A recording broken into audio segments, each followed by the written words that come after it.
Wait, hang on. Now I'm confused. Wait, what is the T and what is the X words? Time to terror. And what would the X word be? Would it be? Did I accidentally say xylophone or something one day? The T and the X word. Taxes? Get them both in the T and the X both in one word?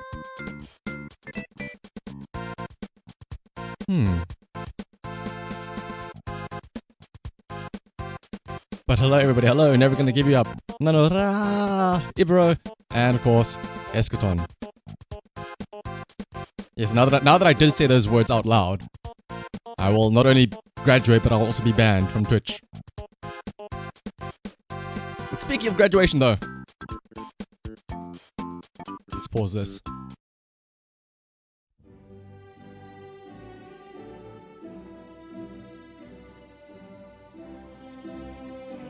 Pretend my mother is in the background crying like, yes, he's doing it, my boy. I can't believe it. He's finally doing it. Five long years. That's my boy.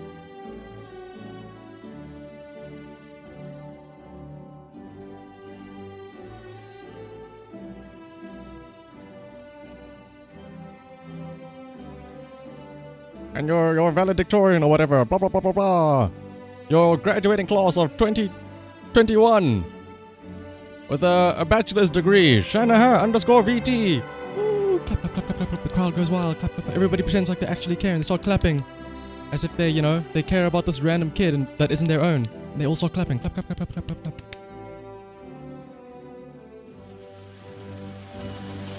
Oh, wait, hang on. Whoa, wait, what? I wasn't aware there was a drop in the graduation theme song. What is this? I think we can stop it there. Unironically, that little dumb skit I just did now, playing the graduation music, that was a greater, grander version of my graduation that I actually had than my actual real virtual graduation that I had for my actual university. Because my actual graduation was literally just my name scrolling past in a credit-style slideshow. No fancy music, nothing. They didn't even say, like, graduating in 2021 with this degree. It was literally just, oh, and then it's this guy's name. It wasn't even live as well. It was a pre-recorded video. They couldn't even do it live. They probably got some random 50-year-old office secretary who was just tired and getting ready to go home from work and said, hey, do you mind just reading this list of names? And she's like, yeah, sure, fine, I'll do it. And then that's how they got the names for the graduation video. I wouldn't be surprised if that's how they did it. Literally, they didn't even have any music. This was a better graduation than the actual one. Was it at least in person? No, it wasn't. It was all, like I said, it was all done virtually. I had to wake up at 9 a.m., tune into a YouTube live stream, only to see that it was a premiere, not a live stream, actually. And it was just a pre-recorded video. Even when they were reading the names, they didn't even stand at a podium. It was literally just a credits roll of names of students that graduated. That is what I got for my graduation in 2021. After 5 long years of work, I got to see my name scroll past for about a total of 3 seconds in a 2-hour-long live stream. Woo! Boy, do I feel special now. But I'm actually kind of happy that it was like that. Because, like I said, I didn't want to sit and wait, for 2 hours listening to everybody else go and act like I care about them. Oh, to be fair, had it been some of my friends there, I would have obviously cheered for them, but for the most part, I wouldn't care about anybody. I was always of the mind that, can I leave now that I've gotten up and, gotten my stuff? Can I leave? And they're always like, no, you have to sit and wait. But why? And yes, the one piece was the friends that we made along the way, which unfortunately I didn't get to graduate with them anyway because of the fact that we were in different years because of the fact that I failed my final year. So technically speaking, I graduated a year later than all my friends. Well, there was my closest friend actually, brother in arms. We both failed our final year together, so we both only graduated this year. And the one piece being the diploma. And also, speaking of the diploma, I haven't even gotten my diploma yet. It's in the mail still. It's still being like sent out or delivered. The diploma has, I mean, it'll be something. It'll be a very, very fancy piece of paper, I hope. The ink better be worth a lot. I mean, to be fair, ink is quite expensive anyway. But the reason why we're here today, though, is like I said, like you saw on Twitter, is I feel like it's actually... I never realized it until earlier this year when I spoke about it, but I think a lot of like universities and stuff around the world, they aren't having their graduations now. They only have their graduations in like March or something, I think. So for most people, I think students aren't graduating yet. They are still like finishing their first half of the year, I think. Oh, that's loud. And hello, Mechanic Cat. I am indeed doing good. We literally just had a virtual graduation 2.0 for myself now. That I was saying though, I don't think many other countries in the world have, you know, students graduating around now. Unless, you know, you are one of the few countries that have something similar to us where the year starts in January and ends in December. That's why I was saying, I wonder how many people got scared when they saw the word graduation stream on Twitter. Because again, I feel like if you're a fan of VTubers, you sort of have this negative association with graduation. To a point where the first thing you think of when you see graduation, you go, oh no! Oh wait. Congratulations, now get a job. Here's the thing, Mooncake. Getting a job is very scary. Entering the job hunting field is very, very scary. That's why, what am I going to do about that? I'm going to hide and run away from the working life. And I'm going to instead do a master's, which means 2 more years of studying. And hopefully by then, the world will have unscrewed itself over and there will be actual jobs available. And thank you again, Mechanic Cat, for the congratulations. And also, I should welcome everybody. Hello, everybody. Welcome to Never Gonna Give You Up. Nanara, Ibero Corpus, Eschaton. And who else is there? Mechanic Cat, and of course, Mooncake. Yeah, it's like I said, it's exactly. It is a pain trying to find a job. Especially at the end of last year, I just saw the stats of, oh, apparently, well, South Africa by itself is very well known for their high unemployment rate. This was before COVID and everything. Literally in high school, one of the things that they sort of they forced us to learn about how bad the unemployment rates are in South Africa in high school so that we could like maybe work on trying to get a job and something like that. Then COVID hit and the unemployment rates that were already horrible just got even worse. And I looked around and I thought, wow, well, that doesn't seem very promising. The only way you could have gotten a job, actually, of the friends that I know from my year, the number of people that got a job with actual engineering degrees, like in their field, the only people that got a job were people that had a bursary, that were guaranteed work because of a contractual agreement. Everybody else, nothing. So, and I didn't have like one of those bursaries lined up to guarantee myself a job. So I thought, you know what, let me just spend another 2 years and study instead. And yes, don't let my underwhelming graduation make you... Exactly, that's true. It may have been a very underwhelming graduation, but the 5 years of work has finally paid off. And funny you say that, Ibra, about getting a PhD. At least when it comes to engineering, I know a lot of people say that if you get a PhD, you actually become overqualified. You become too good. It's a very weird thing to think of, but apparently it's a thing. You can become overqualified for a job. And yeah, exactly. I don't want to work. No, thank you. I want to sit on my ass. Actually, like I said, one of the biggest things that I learned in my 5 years at university was when I went and did vacation training. When I had to do an internship for a couple of weeks every year. And, you know, I did some work at these companies for about like 3-4 weeks each. And the whole point was that you could learn what the working experience was like, what the working environment is. And the only thing I learned in those weeks where I did an internship was that work fucking sucks. I sat 9 to 5, spending about 2 hours actually doing work, and then sitting on my ass the rest of the 7 hours. When I finished the work I was given, now, technically speaking, you're supposed to have the go-getter attitude, you know? Once you get your work done, find out what else you can do. What else can you do to help the company out? Once I finished my work, I sat there in silence. I didn't say anything. I just pretended like, oh yeah, I'm still busy. Until somebody came up to me and said, hey, do you need anything else to do? Then I'd be like, maybe, I'll see about it. And oh my, yes, exactly. The number of people that are working on the December holidays is, I feel bad for them, but like, you know, somebody has to do the work, right? Especially because I didn't realize, I only realized like today and seeing all of the celebration streams. Obviously, Christmas Day is only tomorrow, but today is Christmas Eve, the day before Christmas. I wasn't aware that a lot of people actually celebrate Christmas on the 24th. You know, the day before Christmas. I in my mind, and well, in my experience with my family, we always celebrated it on the day of Christmas. And the day before Christmas was just, you know, whatever.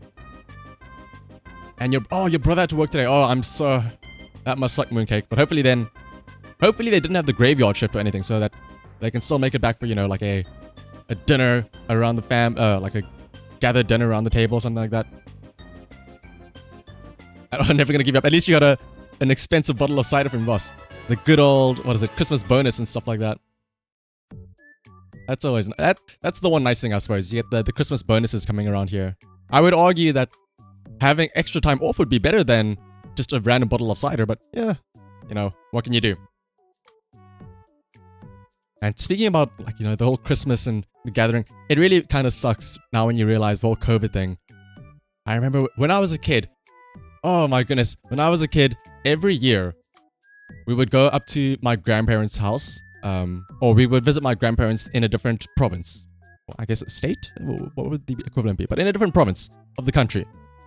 But the thing is, everybody in my family would do it. So around Christmas time, we would have like the whole extended family, 70 so people. And those were very, very fun times of Christmas. You know, we would all be gathering around on the 24th. I suppose, yeah, maybe that is why people celebrate on the 24th. Where we would all gather around, and then we'd all, you know, celebrate and open the presents and stuff like that. But it's been years since we last did that, and oh, if only I could go back to those joyful days as a child, when everything was simpler. Your brother had a morning shift. They got home at around, 1 or 2 p.m. That's not too bad then. At least you got to spend most of the day at home with the family. Oh, and you also got sick. Oh, I'm so sorry to hear that, Mooncake. A runny nose is the worst.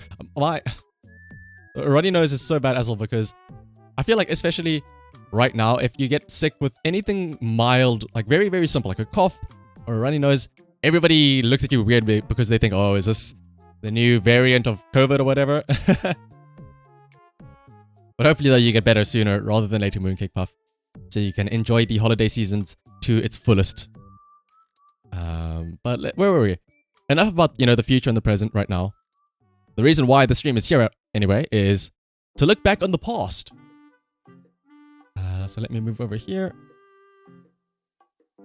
I literally spent the past like 2 hours or so making PowerPoint presentations. I never thought I would have to do it again after I graduated, but here I am with another PowerPoint presentation. And this PowerPoint presentation is just going to be, going to be very simple. It just has bullet points for the 5 years that I had in university. Because again, for those of you who either, you know, you didn't go to university, aren't going to university just yet, or you were just curious to what university is like, especially down here in South Africa, well, I suppose I can have a lot of stories. I have a lot of stories to tell. I'll put it like that. And college is very useful. College is also fun. You'll see now in the next couple of slides here, the amount of fun and the amount of things I learned in my 5 years there were great. So, let's start off then with the very first year in my life as a university student. So again, this is going to be a very, very, very basic PowerPoint. It's literally just going to be a whole bunch of bullet points. But in my first year, the very, very first year, when I was a wee little baby in terms of, you know, the whole university scheme of things, I was very lucky in that I was able to stay on campus. You know, instead of having to drive in to the classes every single day, I stayed in a building very, very close to my classes. It was like, what, a 10-minute walking distance from my residence to the actual classes. And in this residence, it was an all-men's residence, so it was filled with a bunch of other guys as well. It was actually very, very nice because all of these people that were first years with me in this residence, they were all, a good amount of them, they were also engineering students. So it's sort of like we could always rely on each other for classes, or we could always walk together to classes and stuff like that, because we all had a similar set of classes in first year specifically. So I met some really, really great people there in that first year, especially because it's what I suppose the like sort of tradition. I don't want to call it like a frat, but there were initiations and stuff like that we had to do in our first year, especially in that very first week. You know, so you can sort of build that bonding with your brothers and develop a sense of brotherhood and family to the people that you're going to be living with for, you know, the foreseeable future. And there was some really cool stuff that we did. Like, we had a lot of social activities. Like, we would all go and play sports together. We would all go play soccer, or football rather. We would spend some time, like, you know, cooking out like I suppose I'll call it a braai, but for those who don't know, we had a cookout and stuff like that. And we also interacted with some other residences, because obviously there was more than just one. There were many other men's residences, female residences, mixed residences as well. And it was very fun. To be fair though, at least for my side of experience, all of those other residences, I didn't really care too much about them. I mainly stuck to the friends that I made in my own residence, because, I mean, you see them almost every day, you live in the same building with them. And yes, actually, my residence was filled with a bunch of Vin Diesels, speaking about family, and they were all drag racing a lot, which was very weird. But honestly, after these bonding activities, it really did feel like that, you know, especially, okay, so this camping here, I have the camping there specifically for a reason. In the first week, we went, they hired out a bunch of these tents for us, and they were very small tents, and we all went camping on a little field. You know, we spent the day there, we hiked up there to this opening, we played a bit of cricket there, we had a cookout there, and we were going to camp there and spend the night together, you know. Instead of spending a night in our comfy rooms on our beds, you know, it's out there in the nature, it's just us and our brothers out in the fields. And I was sharing a tent with a friend of mine. I mean, we were all in pairs and stuff like that. And night came around, and we're all getting ready to sleep, and we're all camping like this. And then the worst possible thing happened. It started to rain. And it didn't rain. It didn't just rain. No. It started to storm. There was thunder and lightning, and these tents that they bought us, or that they rented out for us, they just rented them in bulk. They were not the best of tents. A lot of people ended up getting wet because, actually, myself and my one friend that were in this tent together, it's not a very big tent as well, and he was also very tall. So we were both laying side by side, and then we realized, oh hey, whoa. Do you hear that rain? It's getting pretty bad, right? And then we look over to the side, and we start to see a puddle forming between us. And this water is slowly but surely rising, millimeter by millimeter, each and every second, because of how hard it is raining. I mean, yes, we're not getting rained in on from the top, but this water level is slowly rising. And we're starting to wonder, like, what are we gonna do here? We're kind of screwed here. And I think a lot of people had the same issue, because it wasn't a very flat area. It was very bumpy and stuff like that.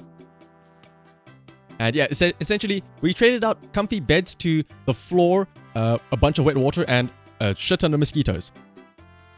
But eventually, though, again, this is all the first years only that do this. This is all the orientation to get to know your fellow peers in your same year. However, there are the leadership community in the residence. So maybe like about 12 or so seniors that sort of look after the first years and oversee all of these activities. And when the storm started happening, these seniors realized, okay, hang on. We can't have these people camp out here. They're going to get stormed in. Somebody's going to get struck by lightning or something. We all had to evacuate, and we all had to move into the walk-in bathrooms, because that was the only overhead roofed building nearby at this campsite.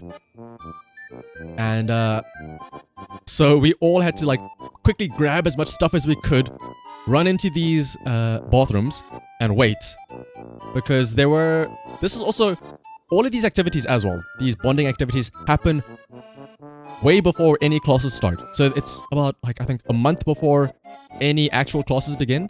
And so because of this, the only people that would be at this university right now are the first years, because, you know, they have to do these initiation activities, and the leadership that have to oversee them. So the university is not very populated just yet. And so now at 2 a.m, with all of us stuck here in these bathrooms waiting for help, the only people back at the residence with a vehicle, with a car, was one person. And they had one single car. And there were about 140 of us stuck out here at this campsite. We had to have this guy drive back and forth, and it was like a 20-minute drive as well, back and forth about 30 times, transporting people back and forth from this campsite back to this residence, over and over and over again. And yeah, unfortunately, we couldn't all squeeze in Kalankor, because we also had to run back outside and pack up all of those tents that were now soaking wet. And let's also not forget, like, you know, some people brought their stuff with, like, bags and gear to play cricket and stuff like that. It was crazy. But again, honestly, I think that is the best possible outcome. Had that been a regular camping trip and, you know, no storm happened and it was just a regular sleep and wake up, then that wouldn't have been a memorable time. The fact that it went so south burned that memory into my mind. And that friend that I slept with, oh, hang on, I should not phrase it like that. Let me rephrase that. That friend who I shared a tent with, I didn't sleep with him. We didn't sleep at all. We got stormed in, but I shared a tent with him. We ended up becoming great friends for our time in university. And yeah, that poor driver, I mean, with the fuel prices now, if you had to ask somebody to do that right now, they would tell you to piss off and, like, you know, tough it out there in those bathrooms. And I think they did get reimbursed for their gas eventually, seeing as they were part of the leadership portfolio. So they just claimed back from the university saying, oh, I had to spend X amount of money for my services. Can you please reimburse me? But that was the one camping trip that we had. The biggest bonding activity though that we did in first year was the mountain hike. And the reason is because this mountain hike was the biggest test of bonding and strength possible, because what it was is that there was a restriction. It was essentially your final test. Nobody could go out drinking and stuff like that. Nobody could go out to clubs or whatever until you did this mountain hike, which was only in March. Because the thinking was that we don't want our first years to go and, like, socialize with other people. We want them to socialize with those inside the res first before they branch out, you know? And so when it came to March, they realized, okay, you know what? We're going to do it. We're going to have this mountain hike. You guys are going to become finally members of the residence. And what happened was, it was a Sunday morning. Sunday morning, 4 a.m. We all woke up. All the first years and the leadership portfolio. Everybody woke up at 4 a.m. and they all met up outside. And then we started to walk. Well, actually, no, we didn't walk. We took a jog. We took a jog up to the base of the mountain. And that's already like a 20-30 minute jog. It was about, like, I think 3 Ks away. So we all had to jog to the base of the mountain together as a group. And a lot of people obviously got tired from just that jog. However, after that came the hike. Up to the top of the mountain in complete darkness, might I add. In complete darkness, because remember, we got up at 4 a.m. In fact, it was incredibly dangerous because of the fact that you cannot see in front of you. And the higher up you get, they start to get loose stones and rocks. I actually nearly got hit in the face by a boulder, because as I was climbing up, you know, there was a ledge, and I pulled my head up and I heard bouncing. I heard something tumbling around going. Duh. I didn't realize, but that was because somebody had knocked a tiny little boulder, which went down and fell one step, but then it bounced, and it fell down another step, and then it bounced again, picking up speed each and every bounce, and it just went past the side of my head. And I realized that could have hit me square in the face, and I would have, fallen, and then fallen and tumbled and tumbled and tumbled and tumbled all the way down this mountain. But thankfully I didn't though, so that's fine. But eventually, we climbed all the way up to the top of the mountain, and it was timed perfectly, so that by the time everybody got to the top of the mountain, it was about 5:45, almost 6 a.m. Reason being, we would all sit in silence and wait. And then at about 6 o'clock, just after 6 o'clock, the sun would come up. And it was the most beautiful thing ever. We would all sit in silence as well. No talking whatsoever. We all just sat and we just enjoyed the view. The sun, as it broke through the mountains on the other side of the horizon, as it filled the sky from black into beautiful red and blue, the clouds getting their outline of fluffy redness and orange. It was absolutely amazing. And then we also, once the sun was up and we all enjoyed the view, we sang the house anthem together. It was definitely a moving moment. And that was the final trial for you to become a member of the house. You did the toughest challenge yet. Everybody that has been a member of this residence has done the same thing before, and now we have done the same thing. And that was literally just all in like the first couple of months. But now onto the actual academic side of this first year, because after all, I didn't go there to have fun. I went there to learn. So in first year, I remember it was a very rude awakening being, moving from high school to college and university level workload. We had classes from about 8 in the morning until 5 in the afternoon every single day with a 1-hour lunch break in the middle. It was basically like a real job. And every single day there was a test. A test on, the work over the previous week for each specific module. I had never experienced something like that. This and last year's first years had it easy. Yeah, exactly. Probably because they wouldn't have to do all that stuff. It's all online. But I agree that Mooncake. If only. But they missed out then. They missed out on a lot of stuff.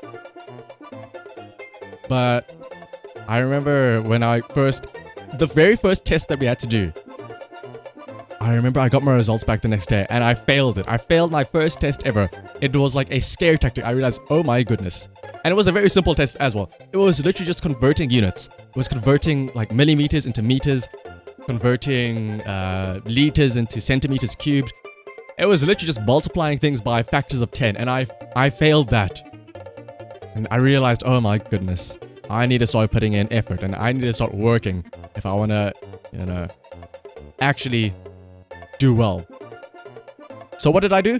Simple. I just asked those friends of mine for help. That is why I am so glad I stayed in a residence with a whole bunch of other friends so that I could go to them and ask them for help. That is the biggest benefit of staying in a residence and being in college. If I didn't stay in residence, if I had to drive in every single day, I would not have made these friends and I would not have had their help. It is thanks to them that I passed my first year of university. And also, like I said, because of the fact that we had to work, or we had classes from 8 in the morning till 5 in the afternoon. What was it? We still had to do preparation work for the following day. So this was the start of, I'm pretty sure all university students have this, but this was the start of my sleep schedule going to shit. Where I would go to bed at about 2 a.m. and then wake up at 7 a.m. for the next day. In fact, I didn't even wake up myself. I had to ask my friend who stayed in the same section as me. He had to wake me up every single day because I could not trust myself to wake up. I had to ask my friend, hey, before you leave and go to class, make sure I'm awake and I'm with you. And yes, that first test was basically like middle school stuff and I still failed it somehow. So that's not my best moment, but ever since that, I very rarely failed after that. I will say though, the very few people There were about, in one section, there was about 20 people. Of those 20 people, there would be 2 double rooms and all the rest are single rooms. So I was one of the few who had a double room. So I had a roommate. However, I think I hardly ever interacted with this roommate. He was a, what was he? He was a business student. I was an engineering student. So by that alone, we were already slightly different. In fact, I was much better friends with the person who stayed next door to me. Next door to us, rather, I suppose. Because he was also an engineering student. This roommate of mine, oh my goodness, I'm surprised he passed at all. Because I would wake up in the morning at 7 o'clock to go to my classes. And I would come back in the afternoon at about 1 p.m., sorry. Or when I left, he would be asleep. I would think to myself, oh, maybe his class only starts a bit later. That's nice. He gets to sleep in. I would come back at 1 p.m. at lunchtime, and I would, pack my bags or something, or get some other books from my bedroom, or our bedroom again. And this roommate of mine would still be asleep. He would be asleep from 7 a.m. or, well, from who knows when, but all the way to 1 p.m. I would think to myself, does this guy not have any classes? What is he doing? And then I would go to my next rest of the classes. I would come back at 5 p.m. and he would still, well, he would be awake, but he would just be sitting on his bed doing nothing. And I would just wonder, dude, do you not have classes? What are you doing? I think we hardly ever spoke as well because, again, he would always be asleep whenever I'm awake. We couldn't talk because he was never there. But I suppose maybe that's the best type of roommate, right? You never know what you're gonna get when you have a roommate. You could get somebody that's great. You could have your best friend be your roommate. But you could get somebody that is the complete worst person ever. In fact, I know I'm lucky because there was somebody else I know of that was also in a double room in the same residence. And apparently, this guy's roommate liked to get drunk. And when he got drunk, he did stupid things, as most people do. And there was a big fight because one day, this roommate came back from the clubs and the other guy was asleep in his bed. And this roommate came back and was very drunk and decided to literally take a literal piss on the other guy's bed. Now, obviously, this would lead to a big argument and a big fight. But obviously, the news spread like crazy because it was the funniest thing ever. But can you just imagine having a roommate that literally pisses on you while you are asleep? I am lucky that I got the non-roommate that's never going to give you upstairs. I am lucky. Because it could have been much worse. Actually, well, my roommate did have a slightly weird thing. Or at least a story that spread around the residence. For a different reason, though. There was one weekend where I decided I would be going home to visit my family. And I know, right? It's crazy. People do the craziest things when they're drunk. But one weekend I decided I would go home. I would leave on the Friday and come back on the Sunday. I told my roommate this. He said, okay, cool, whatever, sure. And everything was fine. I did this fairly often. I did about like once a month. But the Saturday while I was at home, I got a message from my roommate. The first time he ever sends me a message, by the way. He never sends me a message. I don't think we even had each other's number. But he sends me a message saying, hey, when are you coming back, by the way? I said, oh, I'll probably come back Sunday afternoon. He's like, okay, cool. Just wanted to make sure. But, oh, that's weird. Why does it matter when I come back? Like, why? He never asks before. Why now specifically? The following day, I came back. This is probably one of the reasons why you never... Don't worry, Mooncake. That is also... After seeing... I was always like the dedicated sober person to look after all the drunkards. Because the number of people that drank... Oh my goodness. It was stressful being the only sober person around and watching the stupidity that ensued around me. I have so many videos of my friends doing drunken things. We had to carry somebody to his bed because they passed out, in the middle of the floor. But that's a different story. But where was I? Oh, okay, so I came back from home and I got back to Reyes one day. And when I walked into the section, all of my other friends that were in the section, not my roommate, all the other people that stayed in that general area, they were like, oh, Shanna, I'm so glad you're back. We're so glad you're back. Finally, you're back. We missed you so much. We're so glad you're back. Finally. What took you so long? Where have you been? was very confused. My friends are never this, you know, they never act like this whenever I go back normally. What happened now that they're so eager to have me back? Turns out, one of my friends then took me to the side and said, oh, the reason why they're also happy is because while you were gone, your roommate brought a girl over and they had sex. But it was very, very, very loud to a point where all of the other 20 people in the area, in the section, could hear them screaming and shouting while they were having sex that entire time. So now that I'm finally back, he probably won't have her over. So that's why they were all so glad that I could be back. I was like the silencer to the sex shenanigans. And that's why they were so glad that I was back.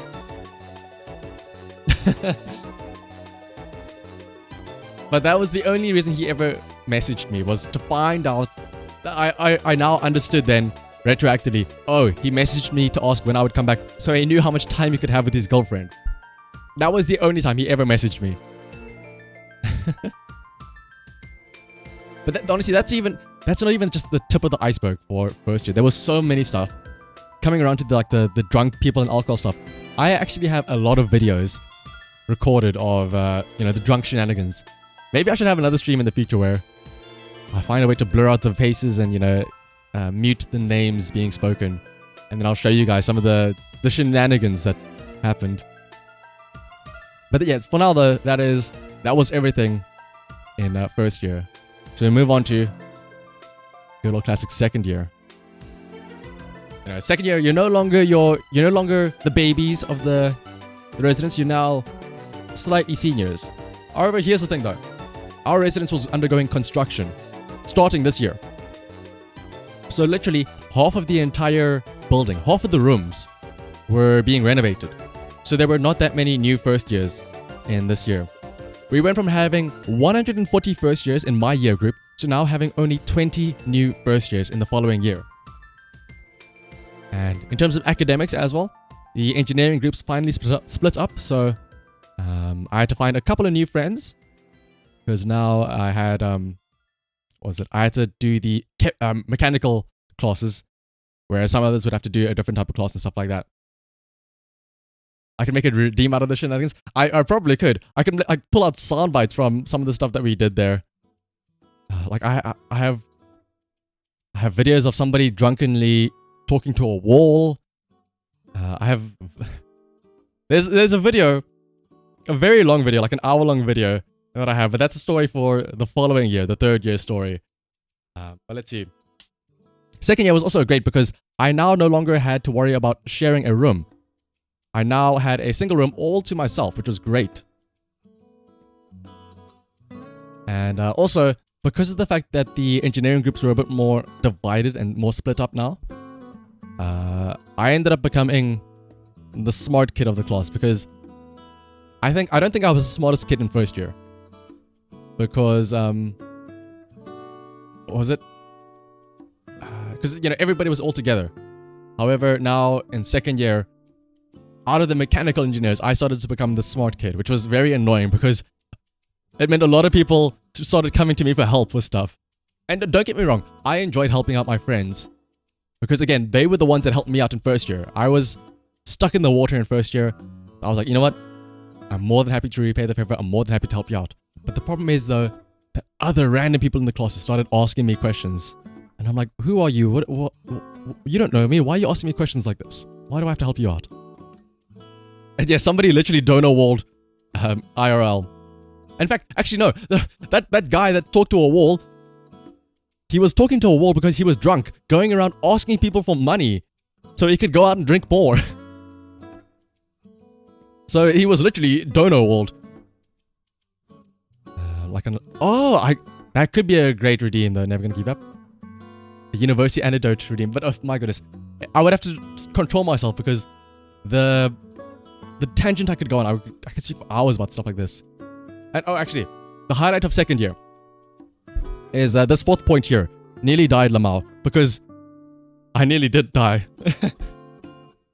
Remember in first year, I told you about the tradition, about how all the first years would go and climb up a mountain at 4 a.m. in the morning. Now, obviously, you don't have to do that ever again unless you are part of the leadership group, because you have to accompany those first years. One of my friends, one of my very, very close friends, he became a mentor this year in our second year. So he had to walk up with those first years. And I said to him, you know what? There's going to be so few of you because there's so few first years. And, oh, that's up. And you're my friend. You know what? I'll go with you. I'll climb the mountain again with you. And someone tried to... No. It wasn't from a prank. It was literally... It was because of my and my own friend's stupidity. So, in the second year, I didn't have to do it, but I said, you know what? I will climb the mountain again with you, my friend, for a second time. Because, you know what? We're friends. That's what friends do. And we climbed up to the top of the mountain. Same thing like our first year. Early in the morning. We watched the sunrise and everything. However, my friend and I, we said, once we watch the sunrise, we're going to leave immediately. Some of the others, you know, they stay behind for pictures and to hang out and to banter on the top of the mountain. We said, as soon as we see the sunrise and, you know, get all of that done, we're going to leave immediately and try and get back to residence sooner than others so we can, you know, carry on with our work. And everyone was like, okay, yeah, sure, no, that's no problem, yeah. Here's the issue. Let me pull out paint and let me see if I can illustrate the issue that arose.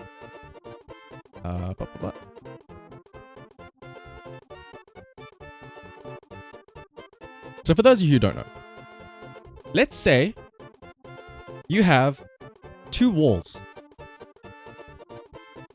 I shall draw them here. Give me a bit thicker. You have two walls, one here and one here. You start here at this X. And let's say you want to go to this other X here. If you walk slightly to the right and you're slightly misaligned, what's going to happen? You end up not at the X. You end up a bit further away. However, what happens if you start even further away and you are at the same angle? The further and further you walk, you get even further from that same starting point. So the further and further you start, the further and further you get. Now, when my friend and I said, we're going to walk back down the side of the mountain and get back to residence first before everybody else, we were slightly off course by a very, very slight angle. However, here's the issue. When you are on a mountaintop, that is not a 2D space. That is a 3D space. If this is the mountain here, let's say we start here at the top and we need to get down here to the bottom. Straight line. A very straight line. If you are slightly off course, you go to the side and what happens is you end up going back around to the back side of the mountain. That is very dangerous. And that is what happened to me and my friend. What's that? So, we started to walk down this mountain, but unknowingly, we were a bit too far to the left. And I think after about 10-20 minutes of walking, and we were still on the side of the mountain, we were still, you know, going through all of these boulders and these bushes with thorns and stuff in them, and we realized, hang on, why is this so difficult? Surely we should be at the clear path right now? Why are we still going through this, like, tough path here? So what I did is I called my other friend who was also part of the leadership group. And I called him and I said, hey, are you guys still up at the top? Like, maybe we can, like, wait and meet up with you. And the guy responded, wait, no, we left the mountaintop, like, about 10 minutes ago. And so we said, oh, okay, how far down on the mountain are you? Maybe we can find you and meet up. And this friend responded on the phone. He said, wait, no, we're off the mountain. We're on the road, like, we're already on the civilization roads back on the way to residence. It was when he said this that I realized, oh shit, we're in trouble. And I looked at my phone. Also, my friend's phone that was with me, his phone was dead. His phone was completely dead. My phone had about 10% battery left. Panic started to set in. We realized, okay, we've gone slightly off path. That's fine. Surely if we just keep walking downwards, you know, towards the bottom of the mountain, we will eventually find civilization. So we did. And we kept on walking. Kept on walking. And we kept on walking. We did not find civilization for another like 30 minutes or so. We found a lot of big boulders and rocks and thorn bushes and baboons and stuff like that. We did not find civilization. I think because, obviously now in hindsight, I realized we did indeed go the wrong way. So no matter how much further down we walked, we would not find civilization. We would just find the bottom of the mountain and be stuck in the wilderness. And my phone was basically dead at this point as well, so I couldn't use a GPS to see, which direction is civilization. So we realized, this could be bad, We don't have any form of contacting civilization. Thankfully, I phoned the one friend to tell him we're stuck on the mountain, so maybe they can send out a rescue party for us or something like that. But we kept on walking.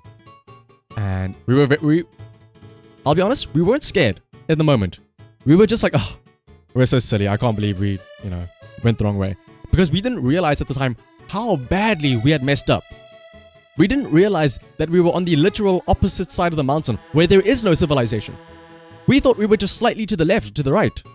But again, because of the whole point that, when you're on a mountaintop, you can curve around to the other side. Eventually, though, we found a hint of civilization. We found a dirt road. And we thought, that has to be civilization. Cars went on this road. We have to go here. So, against better judgment, the path to this dirt road was filled with big shrubs and thorn bushes. But we didn't want to try and go around it because we were worried that we would miss the dirt path. So we made sure to go in a direct straight line just so we could keep it in eye shot the entire time. I had so many cuts on my legs from the thorn bushes and stuff like that. I had rashes because of the bushes brushing up against my legs. It was horrible. Eventually, though, we get onto this dirt path and we start to follow the dirt path. Eventually, we see a barbed wire fence with a sign on it. The sign says, "No trespassing." And it's a very lackluster fence, basically what I'm saying is we could walk through the fence. We could, spread the barbed wire apart and squeeze through. Issue was, we would be trespassing onto private property. It was specifically a wine farm as well. And we thought to ourselves, there is a very real chance that if we trespass onto private property, we get shot. I mean, people have the right to shoot you, right? If you go onto private property. But we thought, this is the only civilization we have found in the past, 2 hours. We have to take a chance. So we trespassed onto private property, onto a private wine estate. And we walked around the vineyards. It wasn't a military zone, thankfully not. But we walked around, and eventually we got to the buildings and the wine cellar and the wine store and stuff like that. And we were covered in soot, black soot, because there were bushfires and stuff like that. So there was a lot of ash and soot that we built up as we were walking in the bushes and stuff like that. Eventually, we come to the wine cellar, and there's a girl who's working there and stocking up the bottles. But yes, Mooncake, that's the thing. It's farmers with guns. That is what we were scared about. Because in South Africa, the farmers, at least recently, there have been a lot of attacks and raids on farms. And so, in order to defend themselves, what they do is the farmers have guns to, shoot back. You thought you were going to get arrested? Well, I mean, you can, but they can also shoot you if they so choose to. But thankfully, though, we didn't. Because, like I said, we got to the wine cellar, and there was a girl stocking up the wine bottles there. And we were like, I was the one that did all the talking, because my friend, I don't know, he was a bit too scared. So I was like, hello. Listen, I know this is weird. You're seeing 2 kids covered in soot that are trespassing on private property that just came from the wine fields. And the first question I asked was, where are we? I don't know where this place is. Where are we? And she said, oh, you're at this and this wine estate. I'm like, okay, cool. Do you have a phone that we can borrow to call our friend? And she's like, yes, you can. And surprisingly, this girl didn't ask us any questions. She was completely fine with it. She was like, oh yeah, sure, use this phone. She didn't ask why we were here. She didn't ask how we got here. I literally just said, listen, we're lost. We need to get out of here. Can you please give us a phone and let us call somebody to pick us up? And she's like, yeah, sure, here. So I called back that friend of mine that I phoned earlier, and we said, hey, listen, we're at this place. Can you come pick us up? And he's like, okay, yeah, sure. And so eventually we wait for him, and he shows up, and because it's a Sunday as well, the wine estate was closed. So at the front, the gates weren't open to us. So we had to climb over and hop a spiked fence to get outside of this wine estate. But eventually we got out there. And this friend of us drove us all the way back home to residence. And we started to tell our friends about this because, you know, they were wondering, where were you guys for the past, hours or so? Everybody else just came back here ages ago. Where have you been? And we told them, oh, we were at this and this wine estate. And again, I do not drink, so I do not know anything about this wine estate. And this friend of mine was Muslim, so he also does not drink. So it's very ironic that the two sober people were the ones that end up on a wine farm, and they can't really make use of it. But we told all of our friends, oh, we ended up at this wine estate, this wine farm. And every single person we told was amazed and astounded by that. Because they went, wait, you went there? You do realize that that is on the complete opposite direction that you should have gone if you wanted to get back to residence, right? You were literally walking away from the residence if you were going that way. And we became sort of the laughing stock because of our stupidity and how we got lost walking back home. So it's very interesting that, I became the smart kid of the class academically, but in terms of, listen, I was very smart, but just not with geography. So I think somebody said that if it was not for that wine estate, we would have ended up in a different, if we in theory had kept on walking and somehow walked in a straight line and that wine estate was not there, we would have ended up in a different province completely, because there was no other civilization in that line. So we were very, very, very lucky, I suppose. Because, like I said, if it had not been for that wine estate, if we had not found that civilization, we probably would have died out there. Nobody would have found us. We would have been a story about how two kids got lost on the side of the mountain. But it's a story, though, that my friend and I, we can always laugh about at least. So ever since then, a running joke between myself and my one friend was, if we ever got bored and somebody said, oh, let's go somewhere, we would always suggest that wine estate that we got lost on, or that we stumbled upon.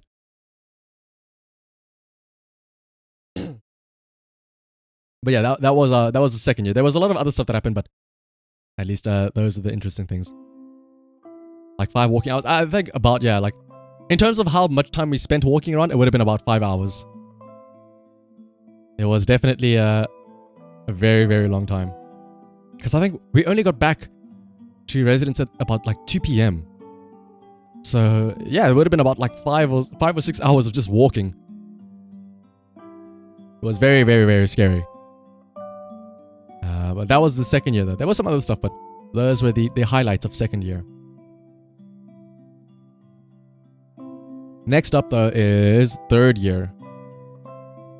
In third year, like I said, the previous year, a lot of the rooms were undergoing renovation. So third year was nice because now we got to move into the new rooms, the furnished room.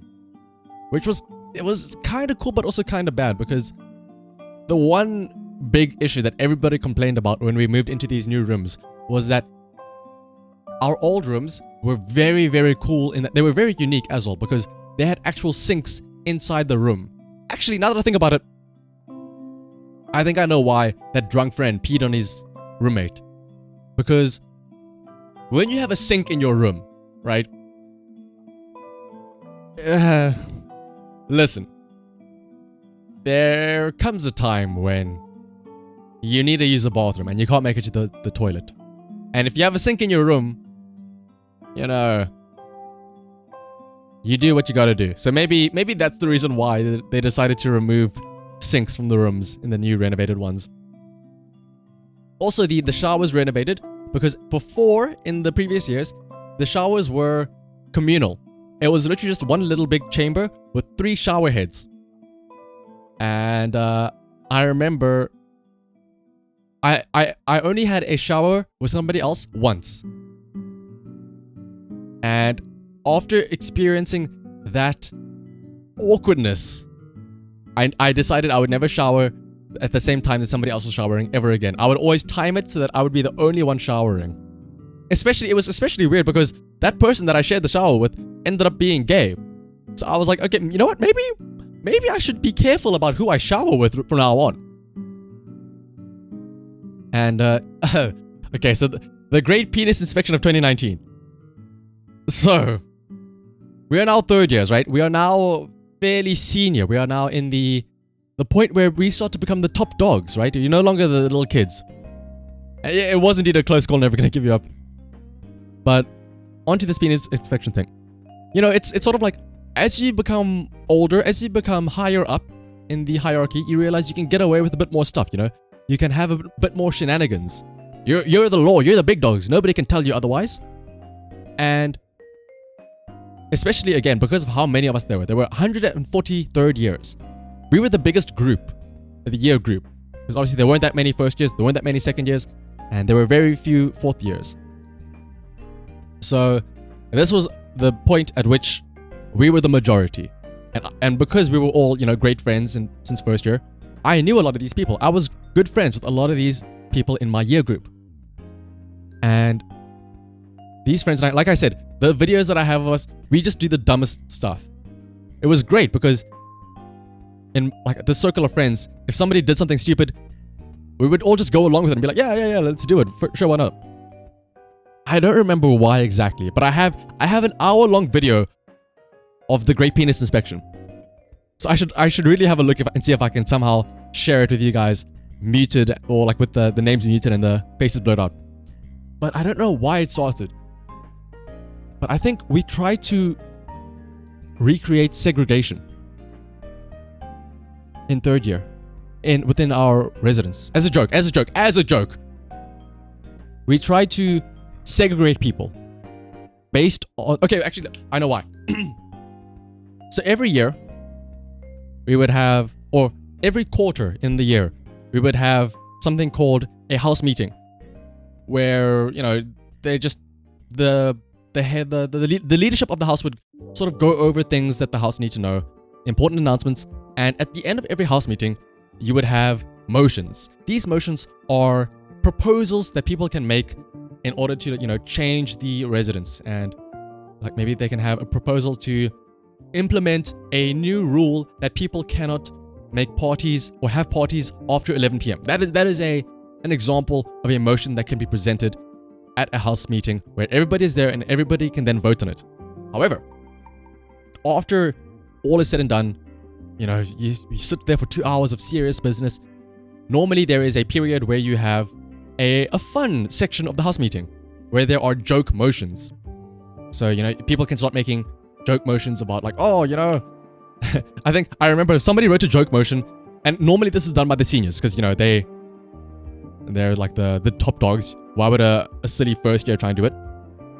I still remember the funniest one that I heard somebody else write was the entrances to the residence was a spinning rotating door, a very small one, and somebody wrote a motion saying, you are not allowed to date a girl who is it's actually really bad now that I think about it. You're not allowed to date a girl who cannot fit through the turnstiles. And obviously you have to have a reason behind it. And they said, I am tired of having to wait for your girlfriend walking slowly through the turnstiles because I have places to be, and yet here I am stuck behind your girlfriend.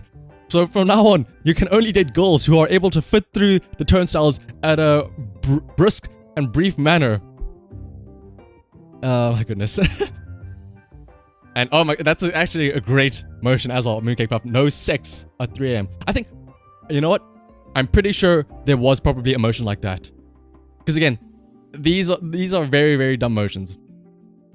In fact, I don't know if let me see if I can pull up. I think I did end up writing a motion in my fourth year, a joke motion. Let me see if I can find it. It was some joke about us all masturbating together. As a residence, you know, as a bonding experience, we should all masturbate together. But anyway, I'll see if I can find that now in a bit. But the Great Penis Inspection of 2019 was because I was thinking of making a motion already now in this third year, and I said, you know what? I want to gather data for a motion, because again, your motion has to have reasoning behind it. So at one point, I said, I was sitting around with my friends, and just randomly, the topic came up, and we said, hey, which way does your penis curve? You know, like, does if you just sit out with your penis, does it like curve slightly, like when you have an erection, does your penis curve slightly to the left or slightly to the right? Because there is a bias, I feel like. Most people have one way, you know, left or right. And my friends being my friends, they didn't ask me, what is wrong with you? They full on encouraged this question. They said, well, let's see. Mine actually curves to the left. And then some of the other friends that were in the room were like, oh, mine actually curves to the right. And this was interesting to me. And for some reason, I thought, you know what? We should ask everybody else. We should document and see who is a lefty and who is a righty. My intention was, after building a database of who in the residence had a left-leaning penis and who had a right-leaning penis, I would segregate the entire residence so that at lunchtimes and dinner times, you could only sit on the left side of the dining hall if you had a left curving penis, and if you had a right curving penis, you would sit on the right side of the dining hall. And yes, the group masturbation was something that I tried. And here's the thing. Everybody cheered, because again, it's a joke motion. Everybody knows it's a joke. Hearing everybody shouting out, yeah, group masturbation, woo, was the funniest thing to me. It was indeed a very important survey, Red Robotic Man, because we found out a lot of stuff. And I found out that a lot of those guys that I stayed with, a lot of my friends, they would have made great improv actors. Because, you know, the whole improv thing is you should always say yes and. You should never stop to think why. There were so many people that I would go up to and I would ask them, hey, I have a very important question. Which way does your penis curve? They would stop and legitimately think about it and think, well, it depends, you know, it depends on what's happening. Sometimes it curves left, and Mechanic Hat, funny you said that. There were a few people that said, actually, mine curves like upwards, or mine doesn't curve at all. And those were anomalies. When there was a team of us, there was myself and I think 3 other friends of mine that were all walking around, going door by door, knocking on people's rooms and asking them for their penis curvature. And, you know, whenever we found somebody that didn't have a left or right leaning penis, we started to drill them on questions like, why? What do you think is different about your penis that it curves upwards? What is your routine to make your penis go up instead of left or right and stuff like that? And Mooncake, funny you say that. It could be a good sex ed subject, but again, a lot of these friends of mine are engineering students as well. And this is in our 3rd year now, so we've started to become quite knowledgeable on some engineering topics. And so, like the idiots we were, we started to apply engineering theory to the curvature of penises. We started to, when we found somebody that said, oh, mine curves upwards, we started to talk about, do you think it's because the hydrodynamic flow of the blood in your vessels is causing a bit more shear on the upside of your penis, meaning that the distortion is a bit higher on the top side than the underside? And the funniest part is that because we were all engineers, we would all know what the other person is talking about. And so we would start just thinking, okay, well, what is the yield strength of your penis though? Because the higher your yield strength, the more it will curve, right? So the more stress is applied, the greater the curvature and stuff like that. And it was the dumbest thing ever. And we would also then begin to question what benefits having a different curved penis is. Like, well, here's the thing though. If you have a curved penis, is it better then for for having sex? Because in theory, let's say we read some fact that some penises have like a tip that when it was for some animal, so that when it has sex with a mate, it can scoop out the semen from the previous partner and stuff like that. So we started applying that. So we were saying the more your penis curves, the better it is for sex, because that means that with the curve, it's a hook, so it can scoop out the semen from previous partners for when you have sex with them. It was the dumbest thing ever that we went on about. Oh my goodness. And again, it was so crazy that so many people went along with it, and they were like, oh yes, I see it, I understand. You make a brilliant point. And stuff like that. Oh my goodness. And I really need to find this video and find a way that I can show it to you all. Because again, just the genuine reaction of people actively, you know, indulging in their penis curvature and stuff like that was great. Oh, Unfortunately, I never got to analyze the results and write a motion to propose. Sadly, very, very sad. But like I said, we got up to a lot of shenanigans in. I guess that's what happens when you live with the same group of guys for what, 3-4 years. I do have to make sure it's TOS right. To be fair, nobody ever shows, like, thankfully, nobody we asked, like, pulled down their pants to show us which way it curves. It was just discussion about it, talking about which way it curves. Oh my goodness. But let's see, the other thing that happened in third year. Oh, right. So the entire time in university, first, second, third year, we did have like social gatherings as a residence with female residences and stuff like that. And that's where a lot of hookups are had, and people see people like make girlfriends and stuff like that. I never did that. Whenever there were social gatherings, especially with like female residences, what happened was that just myself and my small group of friends, we would all just hang out together by ourselves. How did you know if they were lying? Never gonna give you up. Why? A man would never lie about his penis curvature. We were brothers. We could trust each other. I'm sure of it. Let's see though. Where? But in third year specifically though, there was one social gathering that we had where there was a girl that I actually had the eyes for once. In the entire time at university, I was like, wait, I kind of like this girl. And so, yeah, exactly. Imagine lying about your dick. Why would you lie to the bros about your dick? Why? I'm sure you can trust the bros, right? But let's see. So this girl, again, because I had a lot of friends that knew of me, and they all knew that I had like no luck with girls. I never spoke to a girl or whatever and stuff like that. The fact that I had the eyes for a girl for once, everybody started talking. It felt like high school, where everybody's like, "Oh, there's that girl," and stuff like that. Unfortunately, she ended up ghosting me. Like, I realized after a while, when a girl isn't interested anymore. When she ends up saying 2-word responses. She takes time to respond, like, "Oh, whoops, sorry, I was busy, I didn't get time to reply." So eventually I realized, okay, screw it. Forget about it. I'm not going to waste my time anymore with you. This is very important. This girl is very, very important. Because again, this is a girl that I liked and I would have tried to get with, but again, she ghosted me. Remember this girl. She appears later on in this story. I think there were a lot of things that happened in third year. I actually, before the stream, I looked at my Google Drive of saved videos and pictures. And I have a lot of videos from third year. Other than the Great Penis Inspection of 2019, there are videos of, I think, there are videos of my friends. I have a video of my friend trying to slurp up a jelly and custard dish through a straw for some reason. I have a video of my friends in class playing this weird role-playing simulator game. So it's just them randomly sitting, and then one of them shouts, "Oh, I'm divorced now," and stuff like that. Or, "Oh no, I took my kid through university."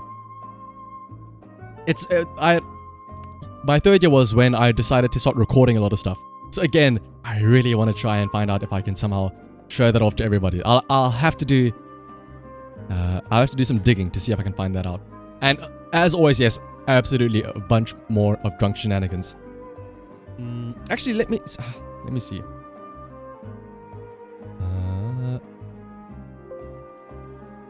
Am I able to?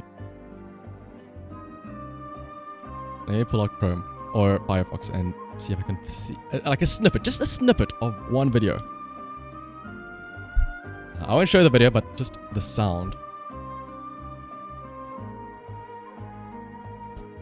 Because it is magical. For now though, let me have a look and see.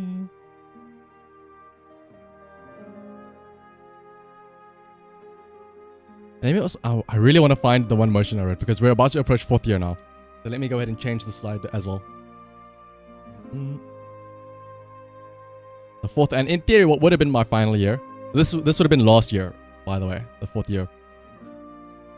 But the fourth year was what I was looking to the most, because this would have been the time where, as seniors, the most senior in the entire residence, you all get to move to the same floor or the same section. Because prior to this, you know, you would always stay in a section where you would have your year group and some of the other year groups, like there'd be about 5 second years, 2 fourth years, a couple of first years, and then, you know, the rest third years. In your final year, everybody moves up to the top, or the, you know, the one section, like the top floor, like, oh yeah, we're the top dogs and everything. So all of these greatest friends that I have made in these past 3 years were all in one place. Now imagine the shenanigans we could get up to. In fact, there was a lot of shenanigans that we did get up to, because we had to go in early this fourth academic year, because there was an extra module we had to take for statistics. And so we had to go in early. And so we had about a month or so where it was literally just us, because there were no other students there yet. Because again, we had to go in early. And it was great, because also this was the only module we had for that month. So we had a lot of free time and we could do a lot of dumb stuff. Literally the 2 months there in my fourth year were more fun than the entire first 3 years combined, because everybody was together, everybody could have fun, you could literally walk 2 meters and be in your friend's room. That is how close you were. Instead of having to, you know, to go all the way across the sections and visiting friends and all that stuff.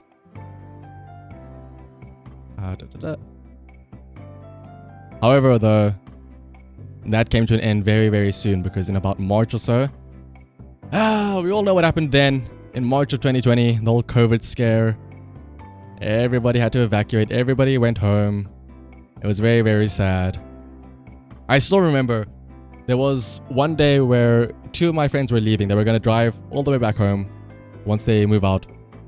And so there was a group of us. 5 of us said, you know what, let's go and get KFC. Because they also wanted to buy some stuff for the road. Like they wanted to buy hand sanitizers, some towels and stuff like that. And we said, yeah, we'll go with you. And you know, while we're at it, let's also buy some KFC. So there is a photo of us, actually, the 5 of us here. The very last photo I have from residence. It's so sad to look at it, actually. The very last photo I have is myself and like my 4 closest friends sitting around a table in the section with KFC, celebrating. It was a recreation of the last dinner, essentially speaking. And it's so sad to look at it now in hindsight, thinking, because at the time we were all saying, I can't wait to see you guys again. I can't wait till we all get to be back together when we move in again. Little did we know that would never happen again. And COVID did indeed suck Mooncake. It was so tragic. Let's see.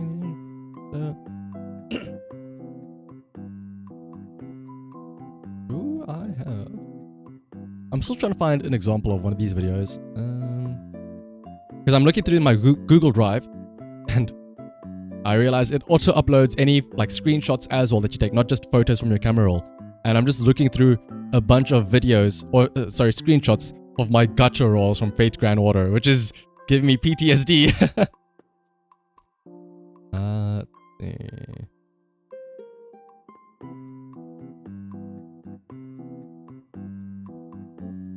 Oh wait, hang on. I think I found it. I know there's one specific video. Okay, oh wait, hang on.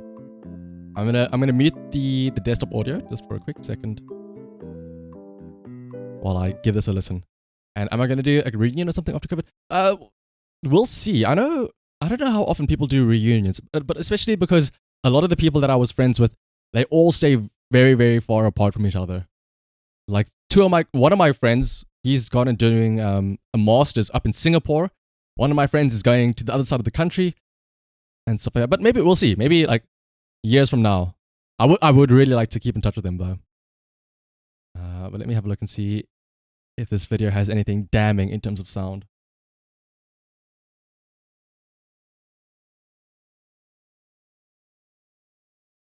Okay. You know, I think this audio should be fine.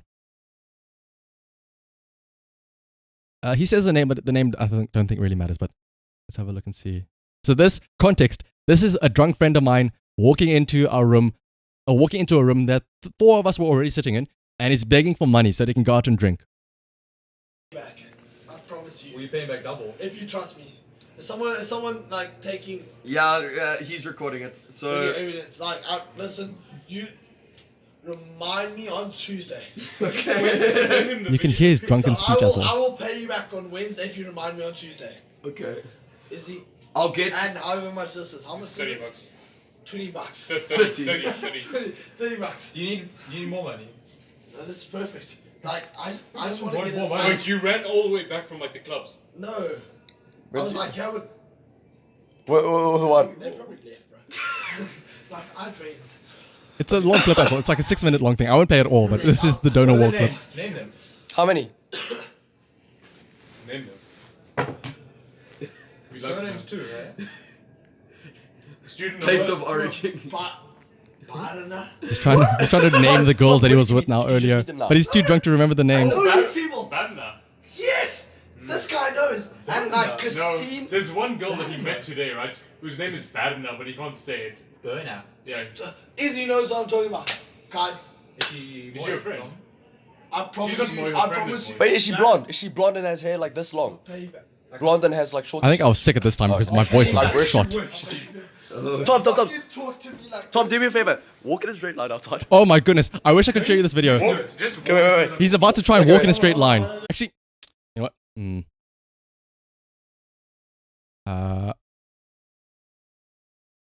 Let me put in studio mode so I can quickly crop this out properly. I have to show you him trying to walk in a straight line.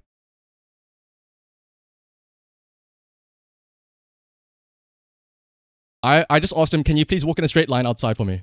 Like you know, like a cop does. We fine, right? I sound so British in that clip. I suppose maybe it's the accent, but again, like I said, it is also I think I was sick at that time. But this is my friend trying to walk in a straight line. Very drunk, by the way. Some more money. Walk in a straight line. Walk in a straight line.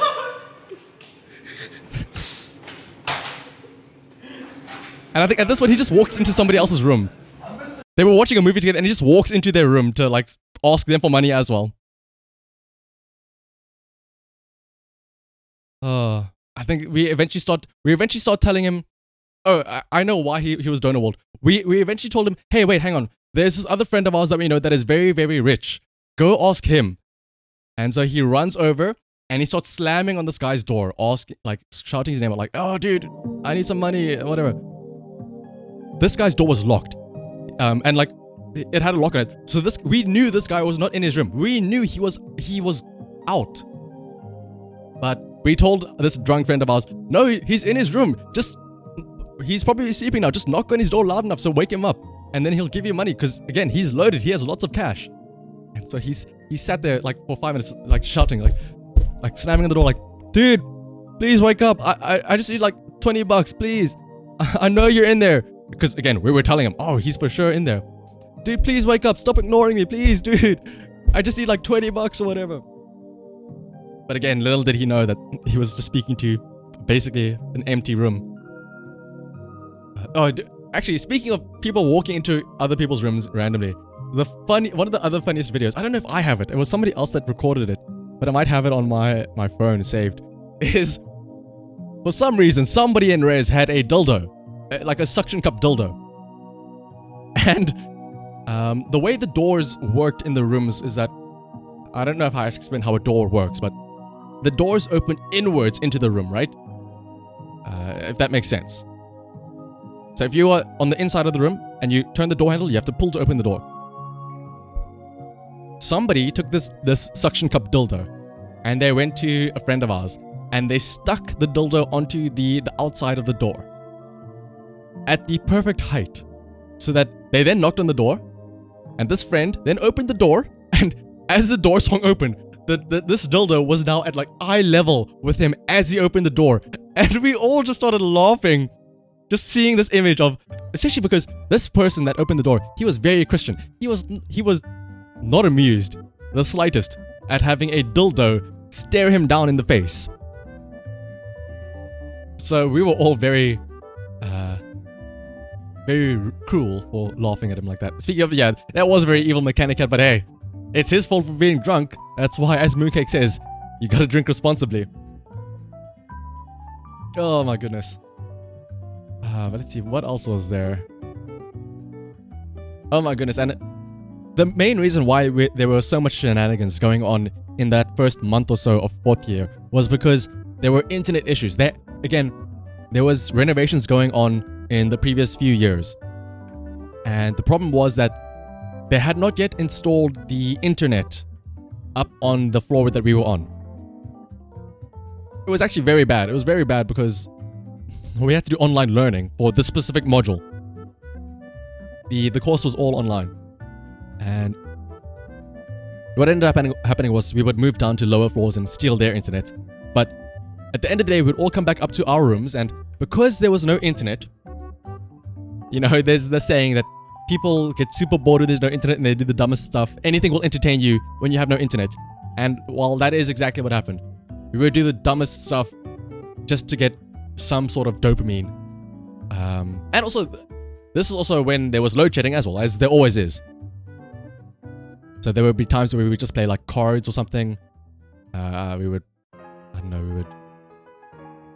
have races in the hallways. We would like throw soap water on the floor and slide around in the corridors like a slip and slide. What else was there? We did. Oh right. Also, because we were now in the 4th years and the seniors, we had the privilege of having access to the senior horn. It was literally a war horn. You know, if you think of a movie where, you know, that you hear the...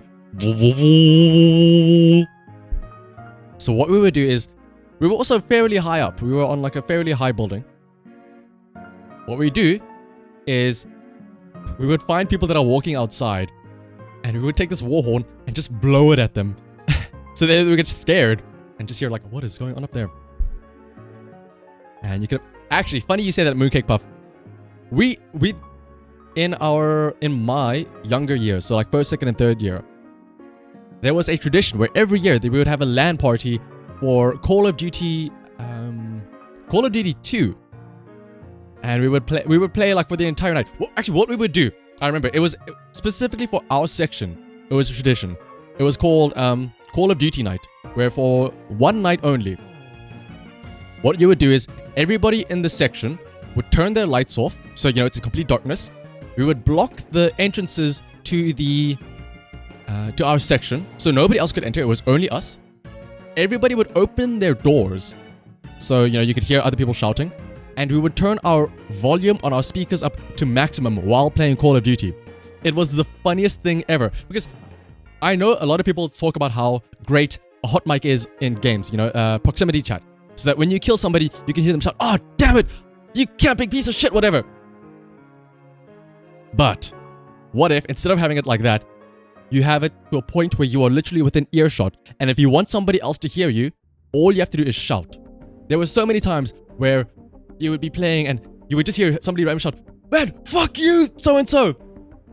It was like Xbox Live Chat, but just the fact that, I don't know, just the fact that you could hear it in person was just made it so much funnier. You would just hear people randomly calling each other, like, you know, I won't say a slur, but they're calling each other mean things across the hallways and stuff like that.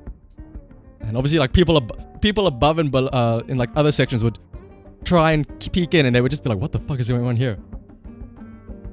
But yes, there was we did have LAN parties like that. It was great. You would just hear. Okay, so actually, you know what? I'm going to teach you all a word. Hopefully there are no Afrikaans South Africans here that are going to get mad at me for this. But the word of the day is the Dutch / Afrikaans word for a vagina. Think of it like this. I know in the UK and like the British, saying cunt is horrible. It is a tragic thing to do in the UK, right? It is one of the worst things that you can say. It is the same thing here in South Africa with this word. You and your friends always play card when you hang out, but that's some next level shit. Exactly, like the fact that you could, I think there were a number of times as well where people would get up from their rooms and run over. Like if you like took somebody down really easily with like a sniper, I remember doing this sometimes. There was somebody else that was very competitive. We were the two best players in terms of Call of Duty. It was kind of sad though, because you would have people that are very good at FPS and Call of Duty, and then you would have people that have never played before, and they were the loudest people because, you know, they keep on dying, so they would get the most mad. They would just keep shouting. But sometimes, if me and this other guy who were very competitive and we were both very good, if one of us killed the other person, we would stop what we were doing, we would get up, we would run to the other person's room and start laughing in their face, IRL, and just point and laugh at them because we shat on them. It's crazy. I think we only played free-for-all because that's all we cared about. We just wanted to kill each other and call each other pieces of shit. But back to the swear words that Mechanic Cat said he's taking notes for. The equivalent of saying cunt would be, again, it's also calling somebody a vagina. It is the Dutch/Afrikaans word for vagina. It is called poes. P-O-E-S. And it is just so strong and so violent. And it's one of the things where, obviously, if you say it out loud, it is very, very bad. Especially if you say it in front of a woman. That is the worst thing that you can do. However, when you are just a bunch of guys and there are no women around to be insulted by saying the word, you can say that word as much as you want. It is liberating to just shout. I almost had to hesitate for this. Being able to shout, "Yo massa poes." And it's basically pussy, yes.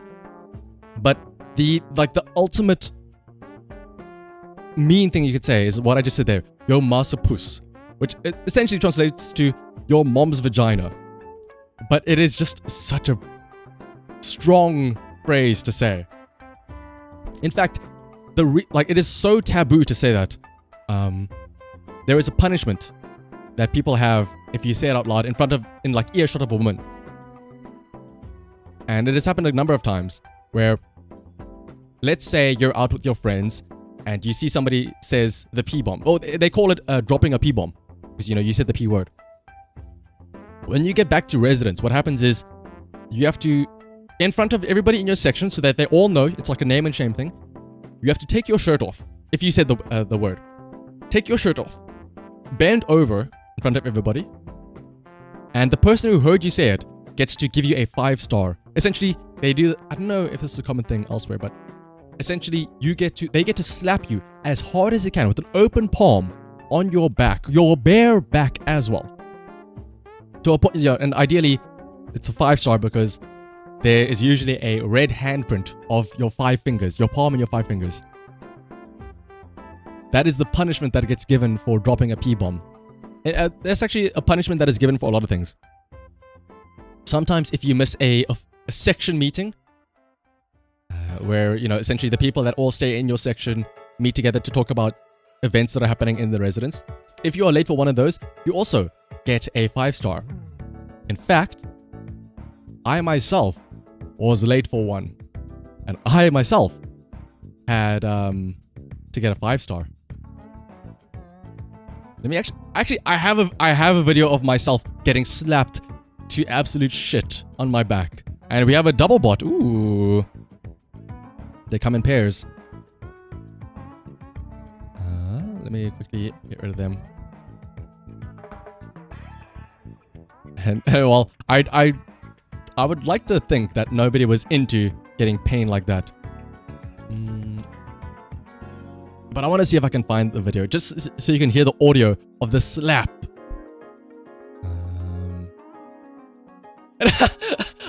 Okay, I'm sorry, Regular Session. I saw that message. You were basically saying I'm gonna have to buy followers after dropping a P-bomb like that.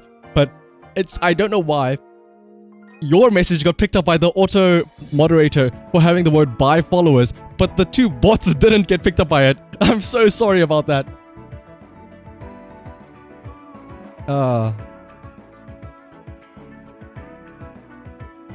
I suppose people can be masochists.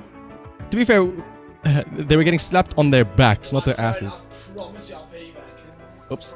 You pay back double. If you trust me. Not that video. Different video I'm looking for. Let me see if I can find it. Oh, actually, here's another video that I'm pretty sure I can show or play the audio for. This is how bored we were. We would literally have you know, there's the meme of when you're bored and you're sitting on the toilet, you start reading the ingredients of your shampoo bottle. I had a friend do that. We were just sitting in my room and we got bored at one point and we just started reading stuff. I don't know why it's playing the audio from that. Let me see. So when it plays now, once it loads. PG2000 hydrogenated glycerol palmate. I don't know how well you can hear it. PG7 glycerol. But this is literally just my friend reading off the ingredients of a shampoo bottle. Oh. PG6 caprylic / capric glycerides. Propylene glycol, lactic acid. Oh, now that it's chemical names, now you know it. Benzoate, potassium sorbate. Alright, he was a chemical engineering student as well, so he was having trouble reading some of the names. But once he got to the chemicals, he started getting them properly. That's how bored we were. That is how bored we were. But let me see if I can find that video of me getting slapped on the back. I will say, after experiencing it myself, I am not a masochist. I did not enjoy getting slapped on my back like that.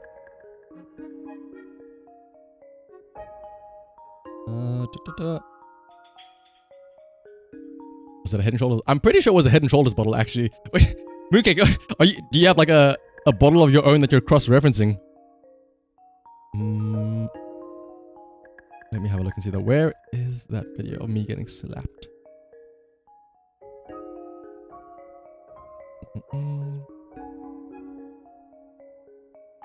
That's this. I know it was somewhere in this year. Can I filter to just show videos? Ta-da. Oh, you use a brand. Oh, so it's speaking from experience, I see. Have you also taken some time to read off of the ingredients list yourself? Oh, well, actually, while I'm looking for this video, remember that girl I was telling you about, by the way? That girl from 3rd year that ghosted me? I told you it's important because in 4th year, something very, very, very funny happened. At the start of the year, it was blazing hot because again, at the start of the year, it's summer for us here. And during this time, my friends and I, it was a very hot day. My friends and I were like, you know what, let's head to the dam, the nearby dam, and go for a little soak in the water there. And so we did. And we had a little bit of fun there. I didn't swim because I can't swim, but I waded in the shallow side of the water, you know, having fun there. And when we came back, the funniest thing ever, well, the funniest thing to me at least, was that we came back to the outside of our residence, and this is at the start of the year, so the first years currently are doing their initiation stuff. That girl from last year, she decided to become part of the leadership for her residence. So she is now looking after these first years and overseeing their stuff. What happened was, the first years from that residence vandalized the front of our building. And so, they had to clean it up. Specifically, the leadership people, because again, they are responsible for their first years. Now again, this was in the blazing summer heat. It was like 30-something degrees Celsius. We had just come back from a nice, refreshing time at the dam. And as we walked past the entrance into the building, I had to do my best to hold in my laughter as I watched this girl who ghosted me scrubbing away at this wall, clearing away the chalk. I had to keep a straight face. I think myself and everybody else, because again, all my friends knew that, you know, I had the eyes for this girl last year. We all walked in complete silence. The moment we got to the section though, we all started laughing like, boy, sucks to be her, huh? And we were just laughing like, thank fuck I did not end up like dating her or anything. That we could all walk past and just laugh at her. Imagine I could either chill with the boys and go to a dam, or I would sit out there with my supposed girlfriend as she slaved away, cleaning the chalk in the blistering heat. I'm like, okay, you know what? The boys are better. The boys are where it's at.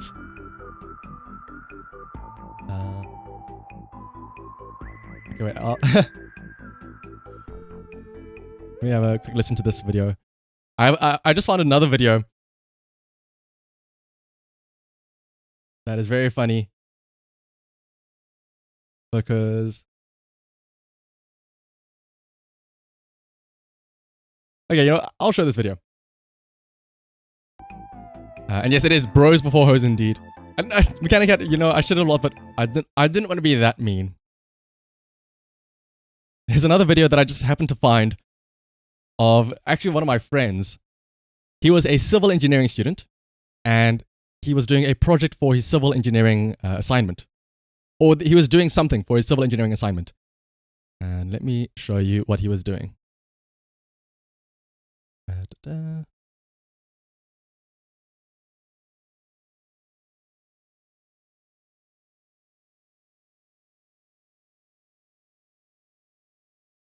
So there he is. He's the one sitting in that wheelchair. This is my friend. And this is again for a project. I don't know. I just happened to see this happening when I was walking home from my classes one day, and I just found it so funny. So let me show you what happened. It's a miracle. I don't know why. I just happened to stumble across that video, and I just found it so funny because obviously, if you couldn't tell by the video, he is not disabled. He's not wheelchair bound. But I ended up walking up to him and asking him, "What was that? What are you guys doing?" Apparently, one of their tasks was to investigate how accessible a building is. And in order to do that, what they did was they hired out a wheelchair and they started rolling somebody around to see where they could and couldn't go. So essentially, his project, what he was doing was he sat in a wheelchair and got rolled around. That was his contribution to the project, which I just find really funny.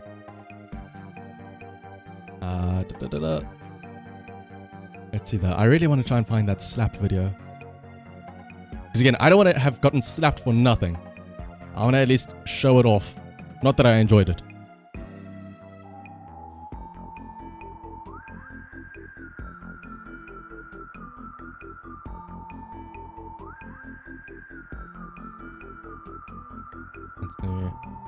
But other than that though, that is also, like I said, with the whole COVID thing, that was the year where everything went into online learning.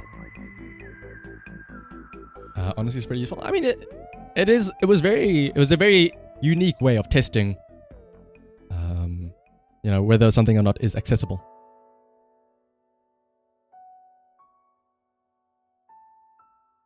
I think they did actually get bonus points for the fact that they went the extra mile doing something like that. But yes, when it came to online learning, it was a very interesting shift. Because the way the online learning worked for us was that I know some classes you see what they do is they have Zoom lectures and stuff like that. So it's still live. What we had was something different. All of our lectures became pre-recorded. So it was actually kind of nice because that meant I didn't have to wake up at 8 a.m. anymore. I could wake up at like 1 p.m. and, you know, go through those lecture videos whenever I wanted. Which was very nice.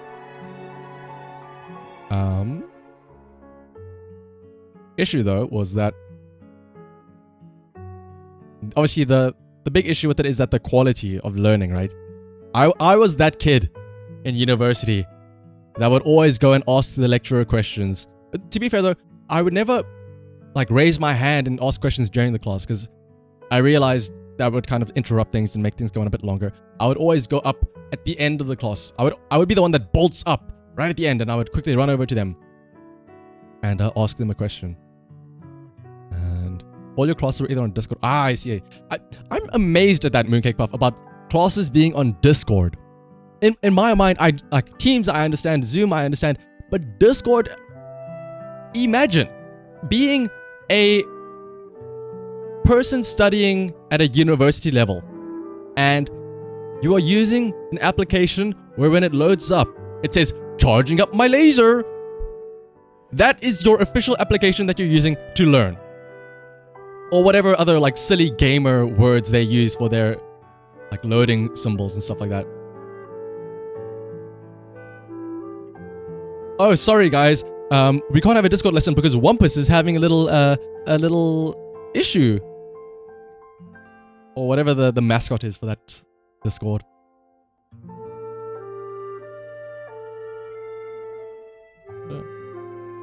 Well, vocation. Okay, that makes sense then. If it's a vocational college, like just thinking on for me at least, having a very like a not a high class, but like a very official, very old university being like, oh, we're using Discord. Gamers rise up. It just makes it very funny. Just the thought of it.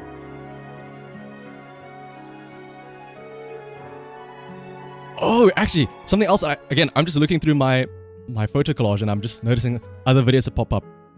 In fourth year, one of the other things is that parking is a big issue. There is limited parking spots at this residence, and there's a lot of people. So the way it normally works is it goes into a pecking order. The seniors get the first choice of the parking, and if there are any spots left over, then the third years get it. And if there are any spots left over, then second and first years can get it. So now that we are all fourth years, a lot of my friends had parking spots. I didn't have it because I didn't drive around. And chat, imagine boosting the university Discord. Do you get extra credit then if you boost the Discord server? Please, sir, I'll do anything to get an extra grade on my report. Oh, really? Anything? Will you even boost the Discord server? But one of the big things for this parking was once the parking spots were allocated, what we would do is obviously, any cars that were there already, they would all have to be shuffled around so that everybody moves into their parking spot. There was a specific day when this happened, where everybody gets in their cars and they all drive out all at once. And what they do is they do a lap around like the block, around like the couple streets. So it's about 200 meters. And all the while, everybody is, so that essentially once you circle back around, you park in your actual dedicated parking spot. Everybody the entire time would be hooting, and like they would have for the entire 200 meter or not 200 meter, like the block, like a 1 kilometer block, they would just hoot the entire time. They would have their hooter pressed in the entire time, and they would not be driving fast. They would be driving fairly slowly because there is actual traffic and students walking back and forth. And also, you would be driving past like 5 or 6 other residences. It was just the funniest thing ever. Just hearing the cacophony of horns hooting on and on. Actually, let me see. There's a video here. Let me see if I can play this one. Let me mute quickly.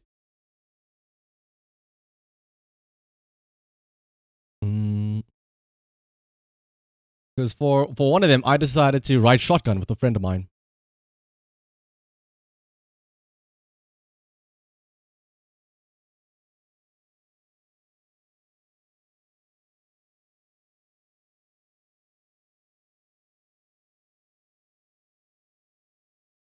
And let's see. And hello, and welcome for the raid to see my Beamer as well. Let me give you a quick shout out while I search for this video.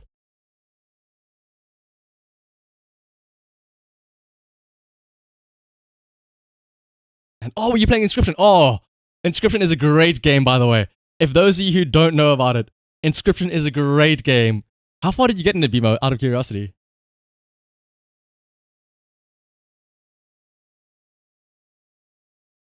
You know what? The audio is a bit scuffed, but I'll play it anyway because again, I just want to show you all the fun. It would have been a perfect reason to get an air horn. Actually, oh, it would have been great. Sadly, this friend of mine, he was a bit reserved with his hooting, and he didn't slam down hard. He only tooted every now and then. He only did 2 runs, just did a short girl stream for Christmas. Ah, thank you for the raid there, Setsuma Bimo. And also, Merry Christmas. You got to the second boss. Ah. What's Inscription? Inscription, Mooncake Puff, is a... How do I describe it? It is a roguelike card game. I'll put it like that. It's a very fun game, though. You should have a look at it. It's a very... Without spoiling much, it's a very meta game as well. But here is the audio of myself and a friend driving around. There is a circle, actually. There is a circle or a roundabout, depending on how you want to call it, close to our residence.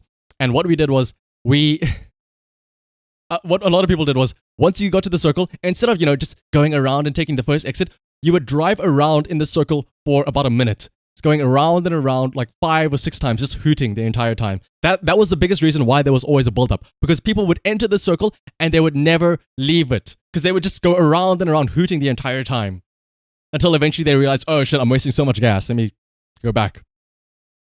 I'm glad you're enjoying it, Bimo. I played it myself and it was a lot of fun. But this is the audio of myself and a friend. Speaking of roguelikes, how much is Hades right now? Hades, I don't imagine Hades is too expensive. Hades by itself is quite cheap, I feel like. But Hades is also a great roguelike though, speaking of those. If you can afford it, I would highly recommend it. You can hear in the distance, there's some hooting. The window was down though, unfortunately, so there's a lot of wind getting hit in. But all you hear is just the hooting constantly. I think...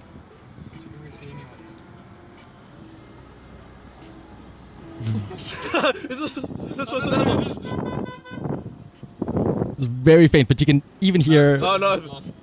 You can even hear the hooting of other people in the distance. It's 12.66 UK money. Ooh, that's not that bad, I suppose. At least it's not like $60. But let's see though. Love this music back up. I am still on the hunt though to find the slapping video of me getting slapped on my back. I will find it. I promise. You can afford it, you just don't like spending that much money. That is understandable, Mooncake. That is very understandable. There's always the, you can afford it, but can you really afford it? Can you afford to spend that money? I can afford it, but I can't afford to spend the money. Let's see. Especially since you've already spent about 3... Oh my goodness! Mr. Moneybags over your Mooncake. What was it on, was that all for like Christmas gifts and stuff like that?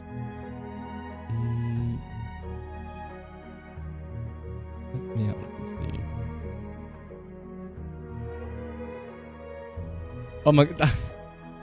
I also have a video, a 7-minute long video, where I cannot show it because it has my face in it. But if you all remember, in like 2 years ago, 3 years ago, there was that trend, the water bottle flip trend, right? Where you throw the bottle up and it lands like perfectly on its base, right? For some reason, myself and some friends, we were all in somebody's room and we tried doing it on the bed. But obviously, here's the thing though. On a bed, with the bed being so soft, you can't really have a good landing. However, what we did was we had a Pringles can. You know, the long Pringles can cylinder? So, for some reason, we decided, hey, let's try and do a bottle challenge. I am going to, on this bed, hold the Pringles can steady. And my friend, for like 7 minutes, tried to do the bottle flip and have it land on top of this Pringles can, you know, like a tower. And it's a video where we did end up getting it. And we all just start shouting and like cheering when it lands. Actually, I can play the audio of us landing it maybe. And, oh, you got it. Oh, FL Studio. I see. But I was never going to give you up says, I'm sure there are other means to acquire Hades that are a bit cheaper if you look around.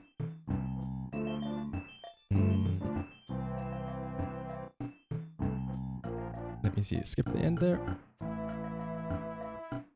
Okay. Let me mute the... So this is the sound of myself and some other friends sitting and watching as I hold the Pringles can steady and somebody else flips a bottle onto it or tries to flip a bottle onto it for 7 minutes, and then we finally get it at the end. Once I unmute this. But it has to break through of its own volition.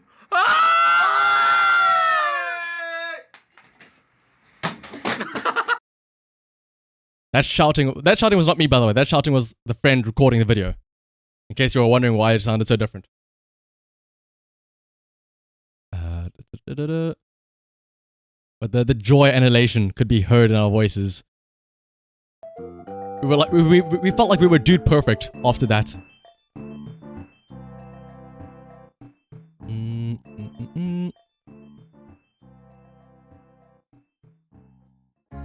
Was it not in 2020?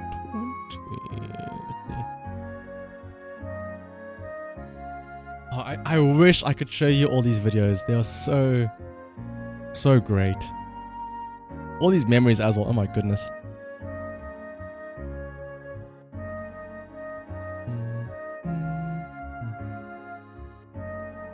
But let's see. Oh yeah, back onto what I was talking about earlier before I got sidetracked. The whole issue with online learning is the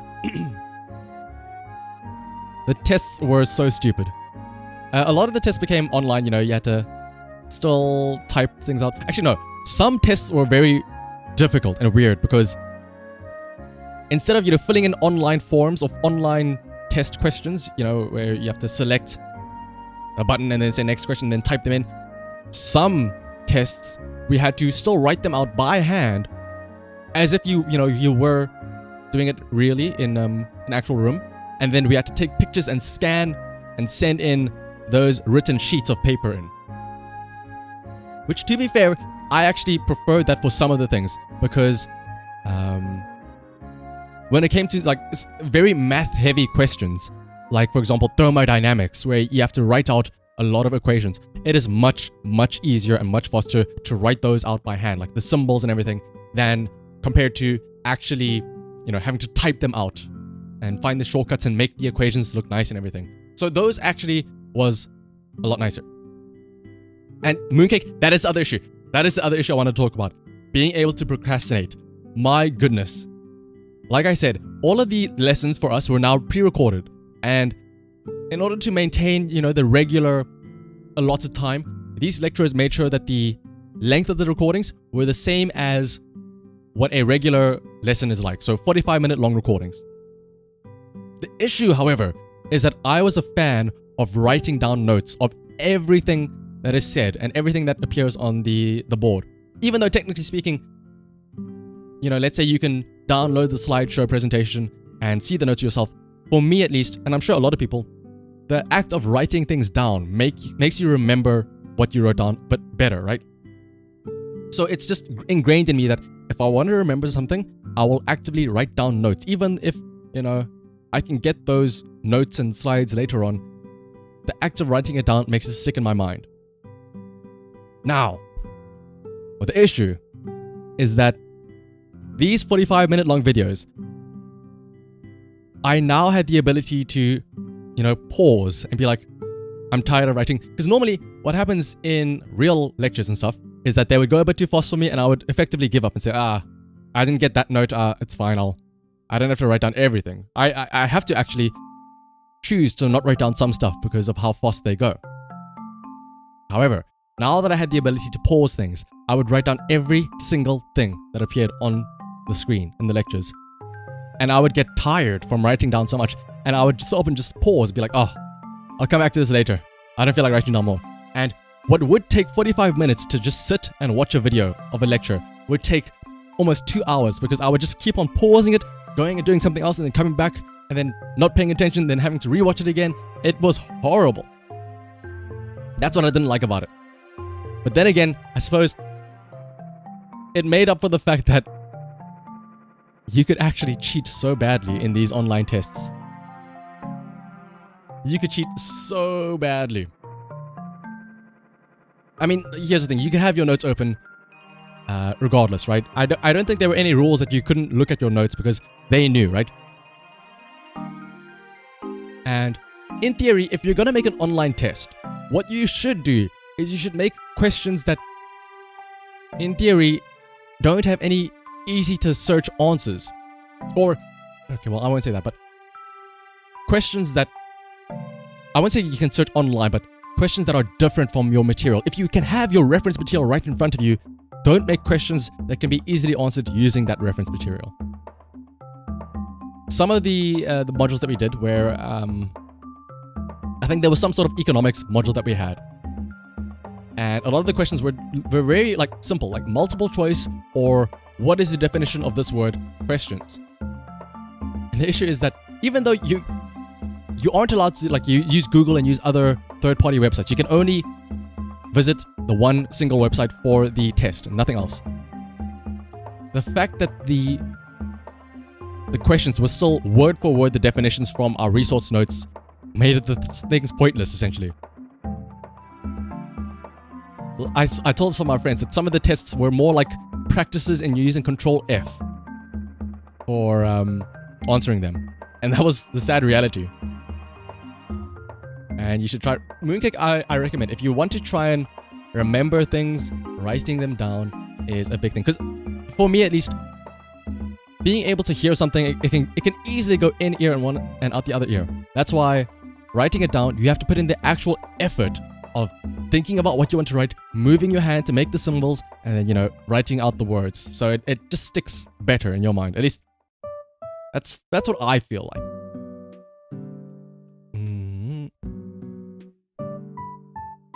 I completely forgot that I was looking for this video as well now. It's gonna be like, I'm gonna be so sad when I show this video and it's, you know, that thing where like, hey dude, listen to this video or watch this video. It's so funny, it's so cool. And then you show it to your friend and they're like, oh yeah, very cool, haha. But I am determined. I had a mission. I will find this video and I will show it to you. Even if it's not funny, the fact that I told you about it means that I must find it.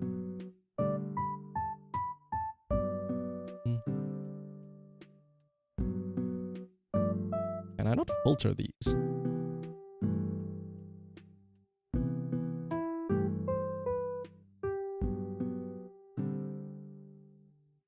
Okay, well, filtering doesn't really do much because of how many photos came from there.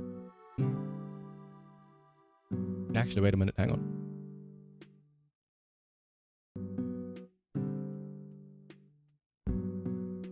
Wait, what is this? Is this a video of my drunk friend ordering food at a McDonald's? I can play this video as well.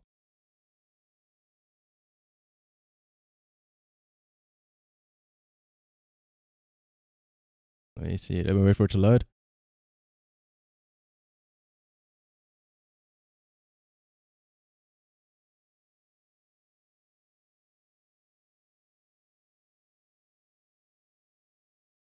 I think he's about to confess his love as well. Okay, actually, so one of my friends was drunk, and there is a McDonald's around the road from us. The issue, though, is that this McDonald's closes at about 10 p.m. However, the drive-thru is still open.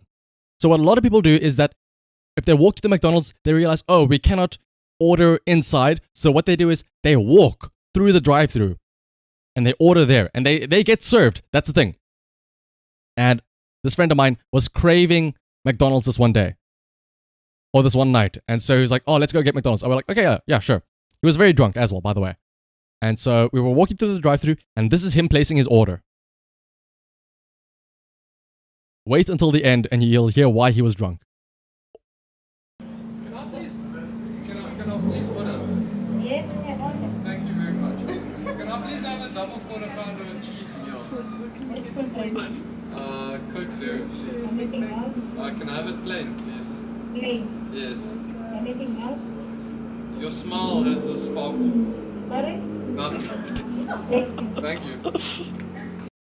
I think at the end there, when she asked anything else, I feel like he said, your smile as well.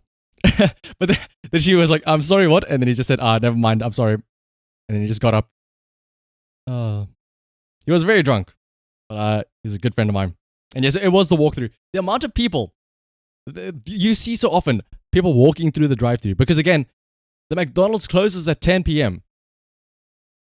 But sometimes you want some midnight snack. And you gotta do what you gotta do. And yeah, okay, so it was audible then. That's good.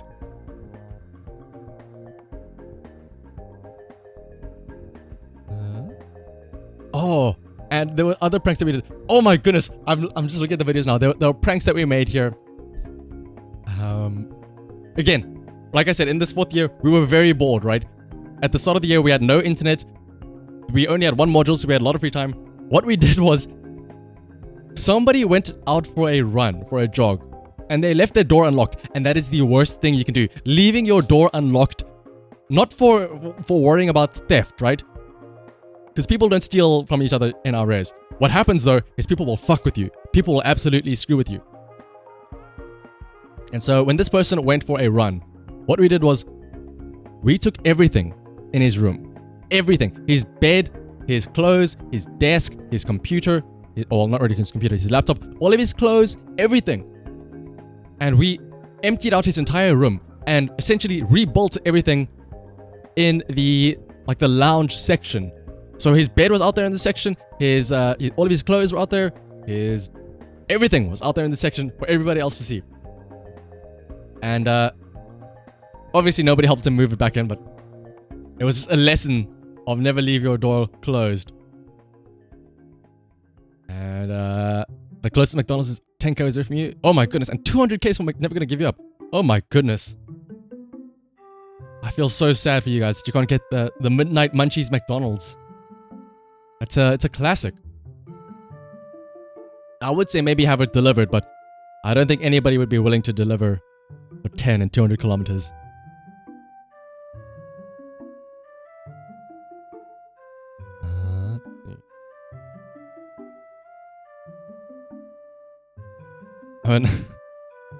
Again, I'm just looking at all these videos. There's another video of my friends. A lot of the friends here, like, when you have so many different people, you're gonna have some people that are a bit more experienced in some areas than others, right? And some that are a bit more braver than others when it comes to certain things.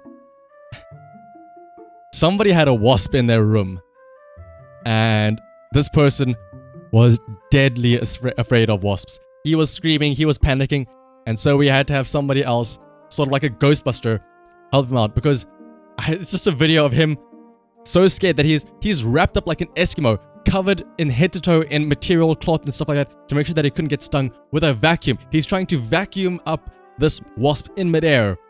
Meanwhile, this friend of mine just comes in, walks in like a Chad, shorts and a t-shirt, and just cups the wasp in his hands, walks outside the room, and then just, you know, like lets go of it and releases it out into the passageway. Just the juxtaposition of those two, it's crazy. And making grilled cheeses closest to you for the midnight Maccas. I mean, it's close enough, right? But you know, it's just never the same.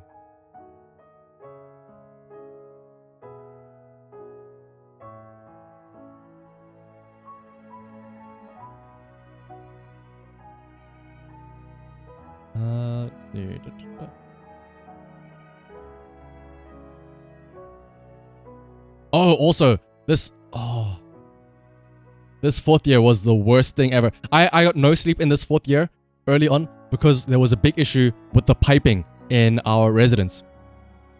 I had multiple videos where I'm pretty sure I can play the sound, but the wall directly next to my bed had pipes in it, right? And unfortunately, the pump that, you know, pulled water up for the showers and stuff like that, the pump wasn't strong enough, or the pump had deteriorated, right? So it wasn't as powerful anymore. And if you haven't heard what a pump sounds like when it cannot suck the water up properly, my goodness, it is the worst sound ever. And that's what happened late at night as well. Let me again mute this.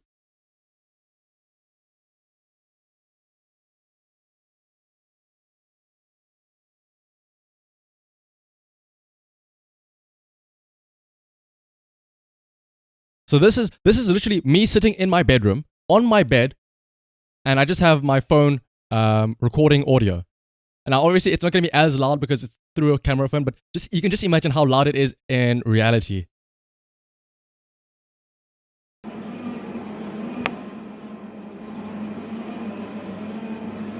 It almost sounds... You can hear literal...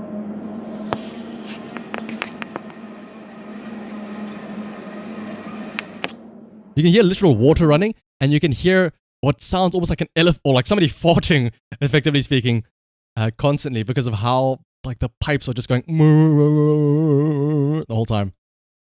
And I complained day after day to the person in charge of, you know, maintenance. And every single time he would say, "Oh, I'm sure it's just, a fault in the water. I'm sure it'll go away." And to be fair, it did go away eventually, like momentarily, at some points in time.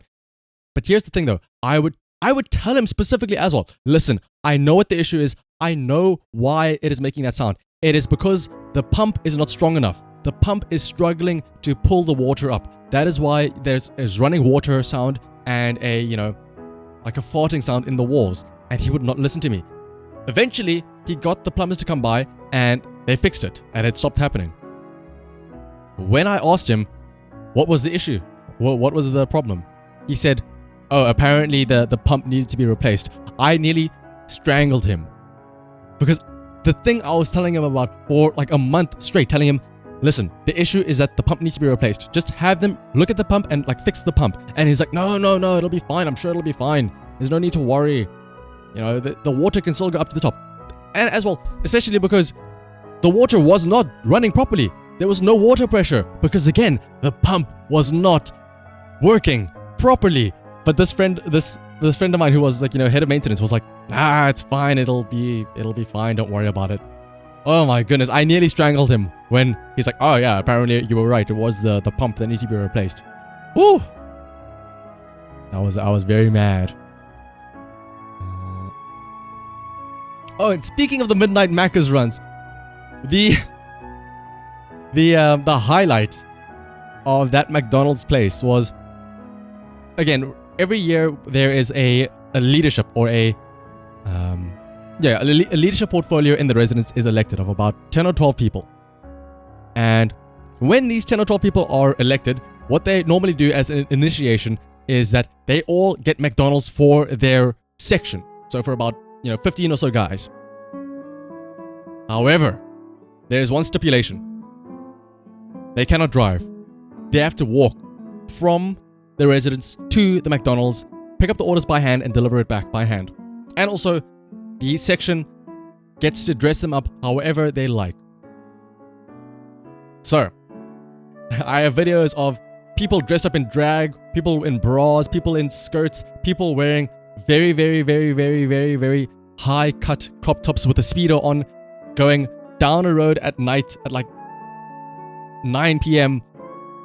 and ordering 10 like cool drinks as well to make it like hard for them to carry and stuff like that. And also, they're not allowed to, they have to pay with the cash that they're given, right? So obviously, let's say you order a 50 Rand meal. You could give him a 50 Rand note. However, what some of us do is we know this happens every year, so we prepare for it.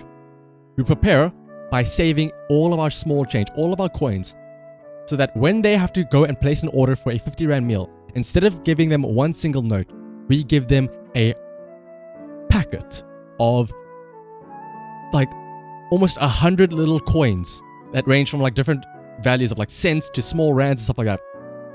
So that when they run all the way down there, they have to carry this big bag of coins, like Mr. Moneybags. And obviously, when you place the order, you have to verify that you have the correct amount of money. So they have to sit there and count every single coin. And oh no, indeed, Mooncake Puff. In fact, I can show a screenshot of this. This is just a snippet of one of the orders that was placed.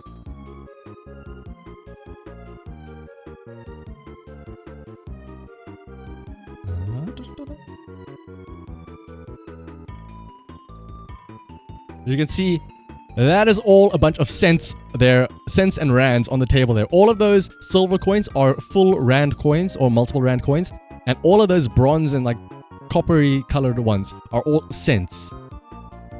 Somebody made an order with all of these coins saved up. You can even see the packet that they were all stored in on the left there that had all of these coins in it. And also you can see, I think this guy, you can see he's wearing, what is that? One of those silly beach towel things that you can wear that have a hole in the middle with a hood on. He's wearing a Minions towel hoodie as well, that you can kind of see.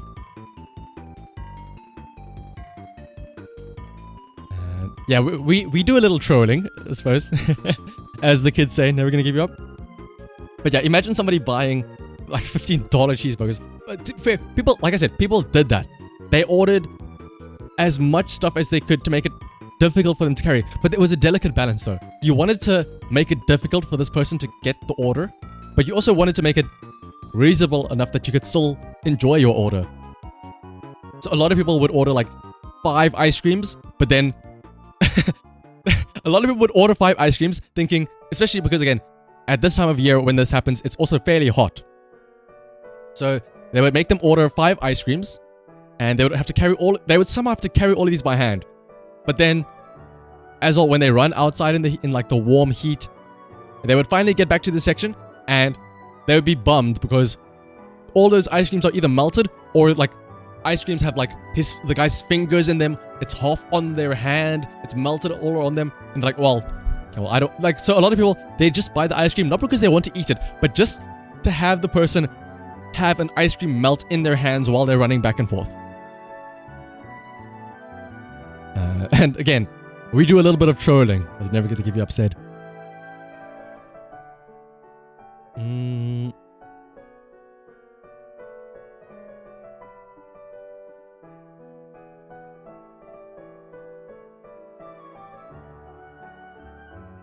Let's see though. Where is... I'm still trying to find that snapping video, by the way.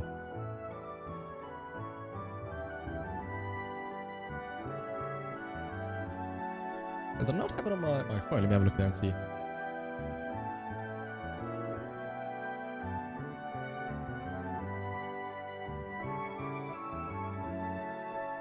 So about that so I can't talk about the final year project. So that final year project was the worst thing that ever happened to me in my academic history.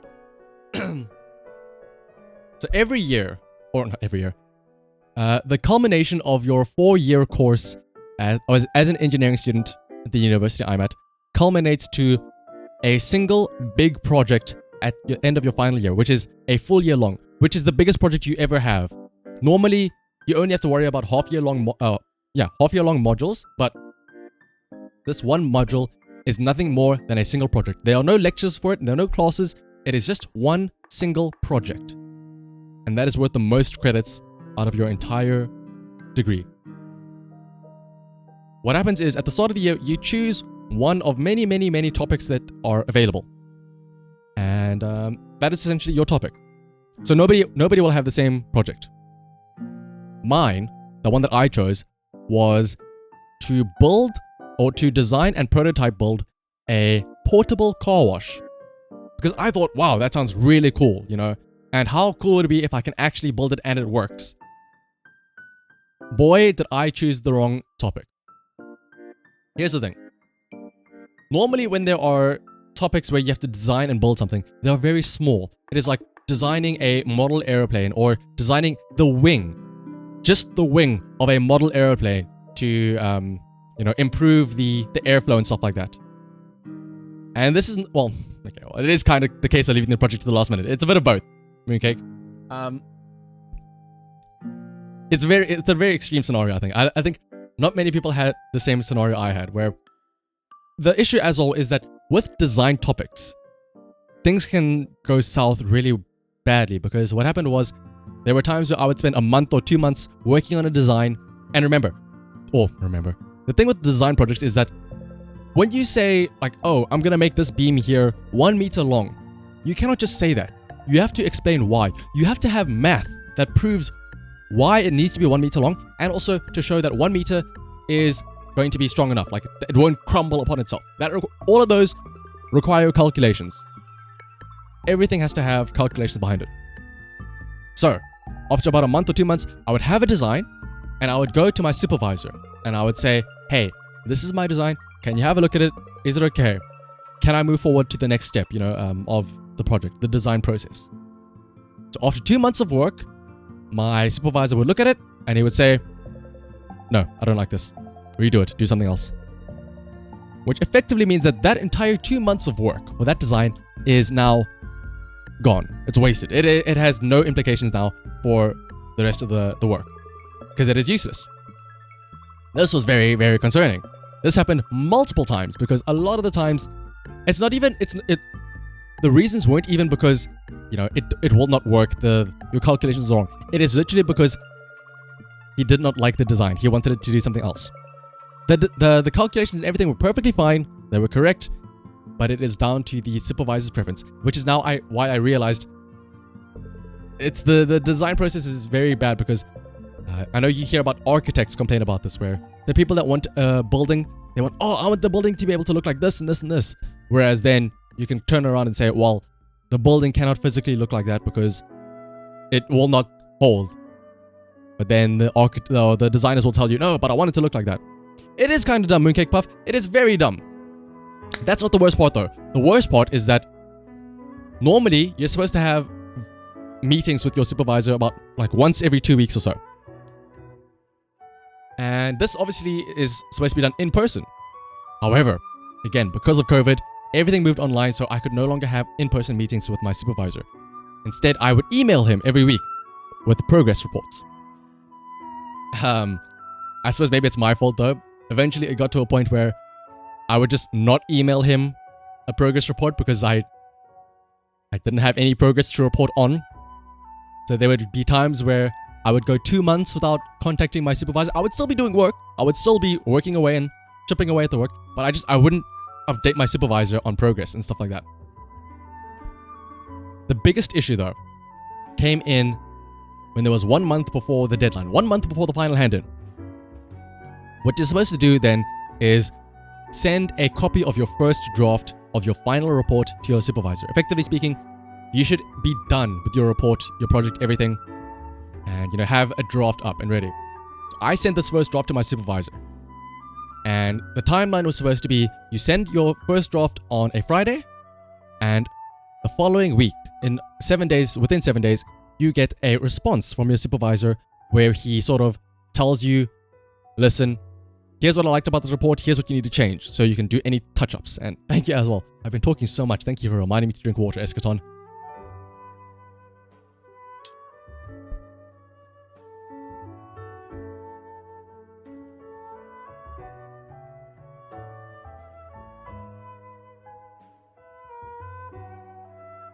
My goodness, I've been forgetting to drink water this entire time. But that is the plan, right? You're supposed to get feedback on your first draft after 1 week. I did not get feedback after 1 week. I did not get feedback after 2 weeks. However, after those 2 weeks, I got an email from the head of this module, the head of that runs this module, saying, Dear Shanahan, I'm sorry to inform you, but your supervisor is having a bit of an issue right now, and they can no longer be your supervisor for the rest of the year. I'm going to look into finding you a new supervisor to take over, leading your project. So naturally, I was thinking, okay, that's fine. I guess I'm going to have to wait even longer now then with no response on what I should change in my report. Fast forward another week, so now it has now been 3 weeks since I've handed in my first draft. There is now about, 10 days left until the final report is due, and I still have not had any feedback. I get assigned my new supervisor. The moment I see the name of the supervisor, my heart drops. I knew the supervisor, and I hated him as a lecturer. Here's the other big thing though as well. The person that was my initial supervisor, he was part of the design department. That is why he had a design topic. The person they got for my replacement was not in the design department. He was part of the fluid mechanics department. They thought, oh, well, seeing as though you are it's a water-based thing, it's a car wash, somebody in the water department should be able to help you out. He looked through my report, my first draft, and again, considering the fact this guy had no idea what was going on for the past 11 months, literally this was the first time ever he had interacted with this report, this topic. He told me his feedback was everything had to be changed.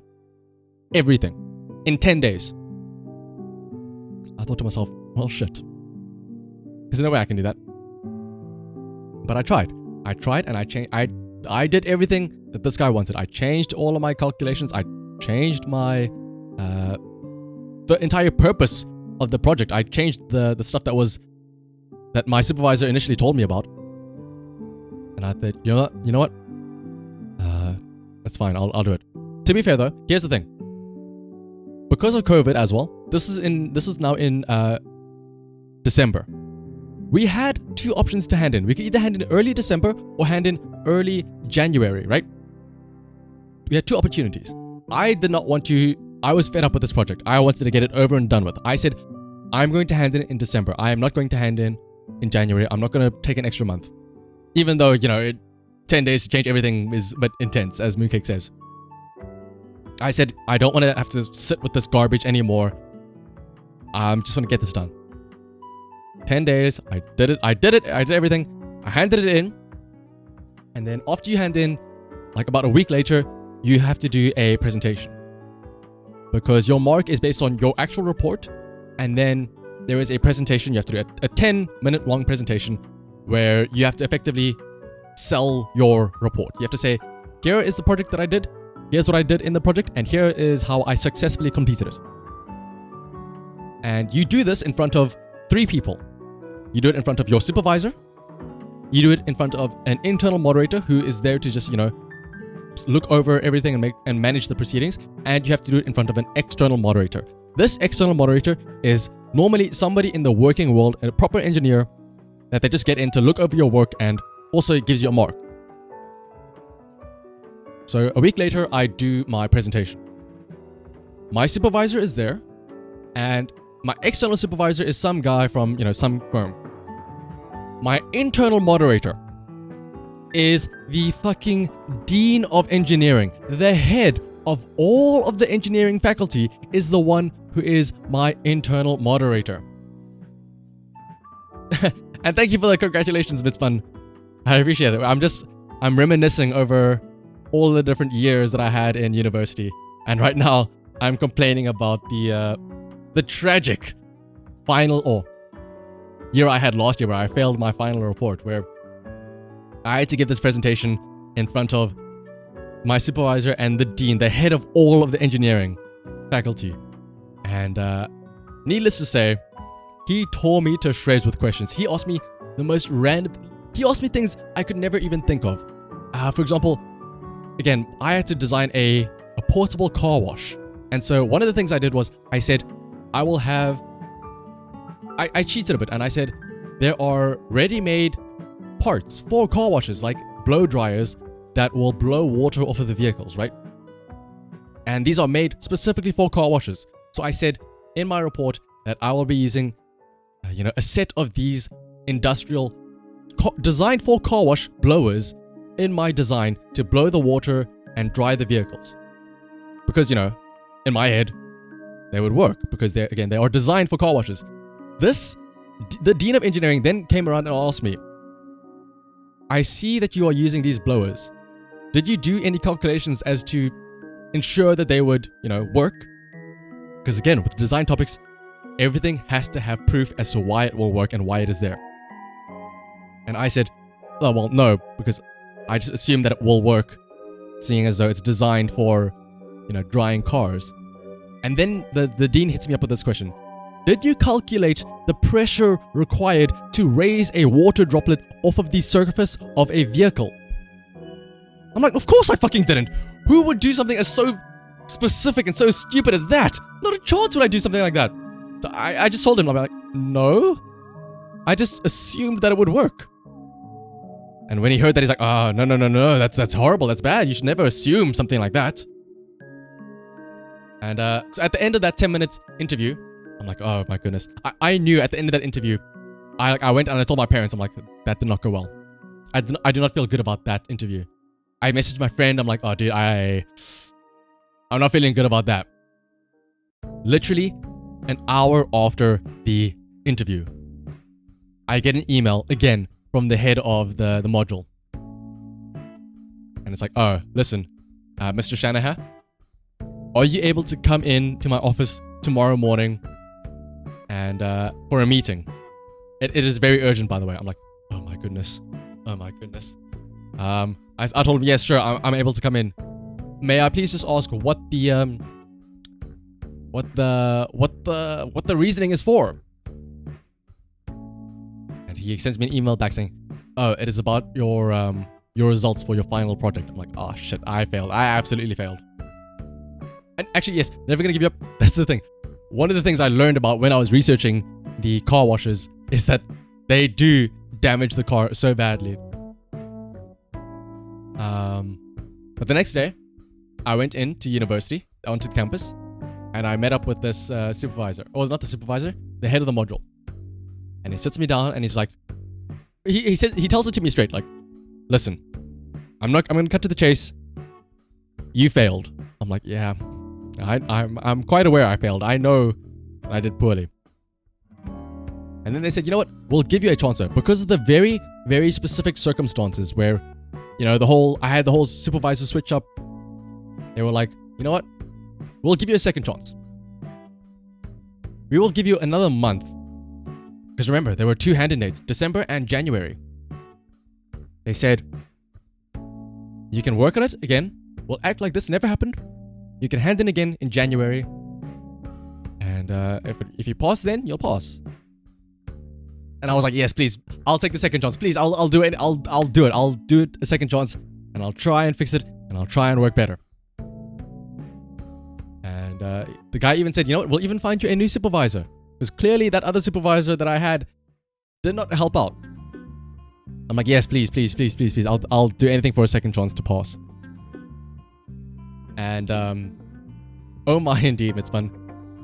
And that was my response also. I was like, "Oh my, I'm gonna fail." So eventually I meet up with my new supervisor and I ask him, like, "Okay, listen, I have a month. How bad is it? How much do I have to change in order to try and pass?"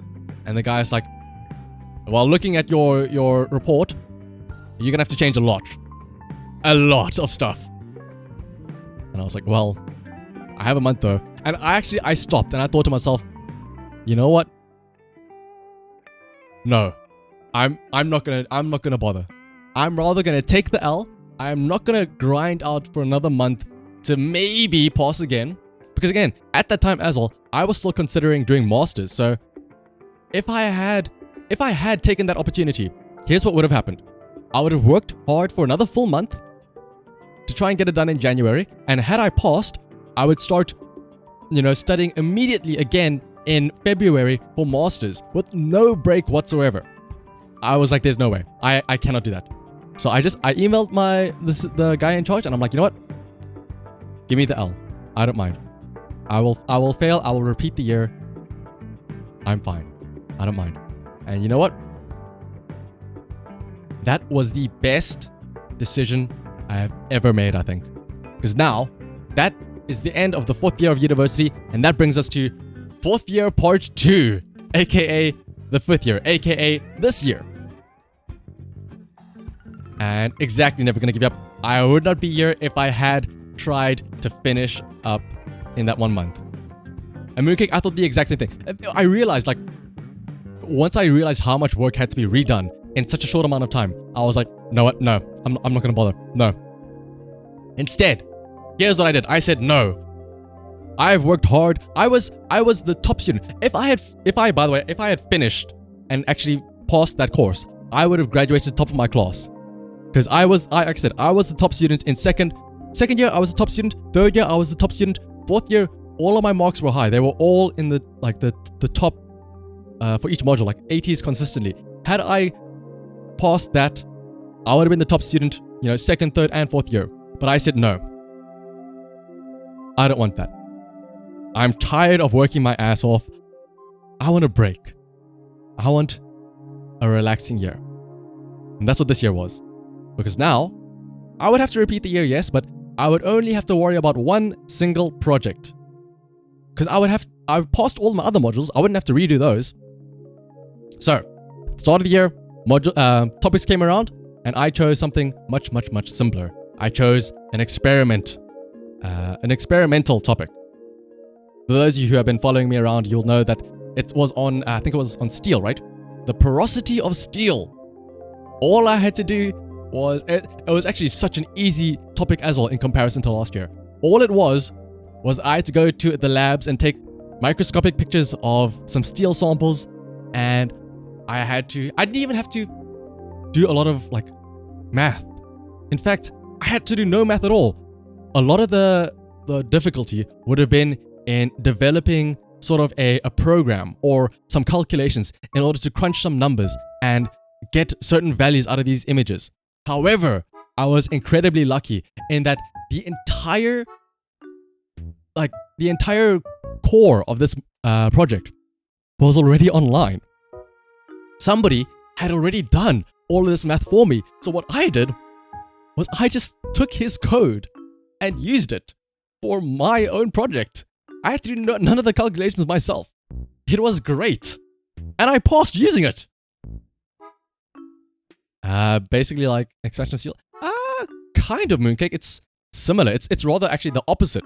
It was for contraction of steel during the cooling phases. You know, once it cools down, it's like the opposite. The whole thing was, you know, once it cools down and it shrinks a bit, you might get some pores and some holes in the steel. But yes, so that was what I had to do. And because of how simple and how easy this project was, I had so much free time. I had the most amount of free time I have ever had in my life. It was a bit sad though in that a lot of my friends, you know, they all graduated, so they all went on to work and started doing their masters. In fact, I no longer stayed in my residence. I stayed in an apartment with two friends. Well, with one friend and one acquaintance that my other friend knew.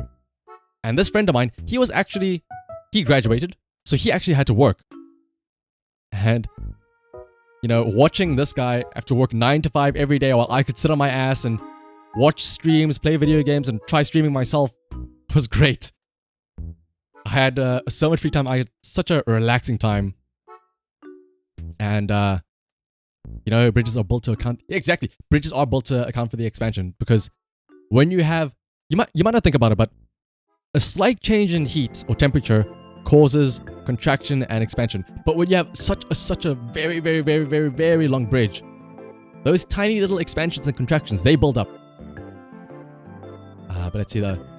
So like I said though, a lot of my friends, you know, they all went their separate ways, going and doing masters themselves or graduating. But thankfully though, my one friend, arguably one of my best friends, he also failed with me. Well, I won't say failed with him, but he coincidentally also failed. I'm not gonna say that I'm glad, because I'm sad that he also failed, but we were both happy that at least we were both together repeating the year, like together.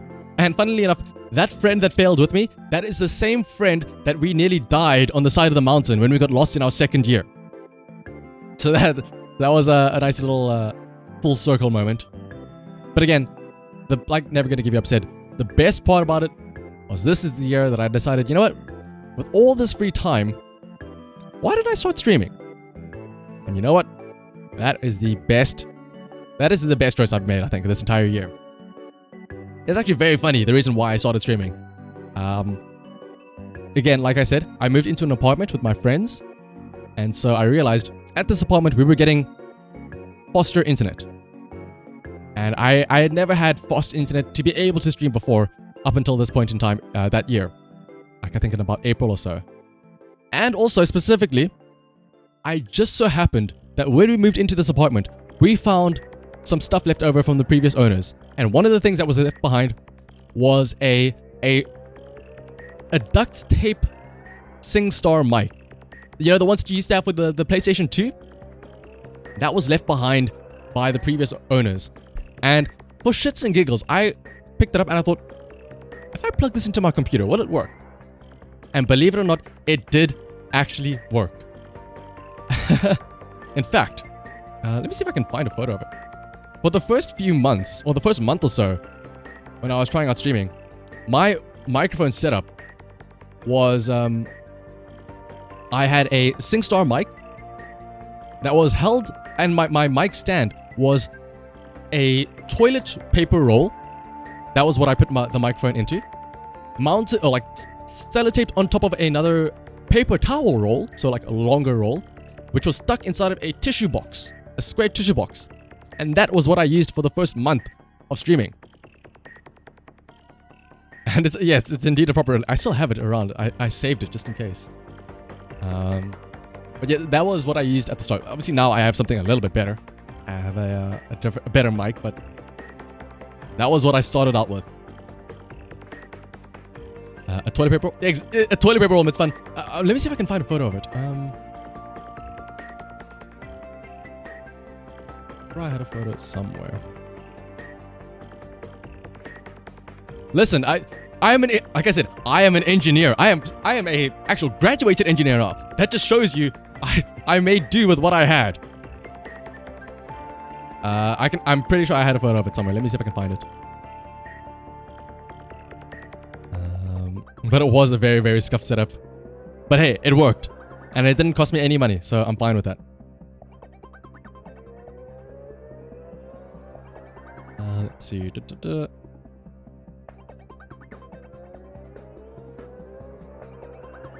But I suppose... Is it not here somewhere?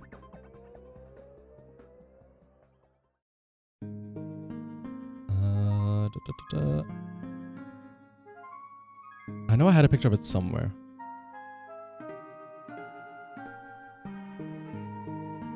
But again, if it had not been for that random SingStar microphone that was just laying around at that apartment, I probably wouldn't have tried streaming. If it had not been for the fact that we got an upgraded internet, I would not have tried streaming. If it had not been for the fact that I had so much time for repeating this year, I would not have tried streaming.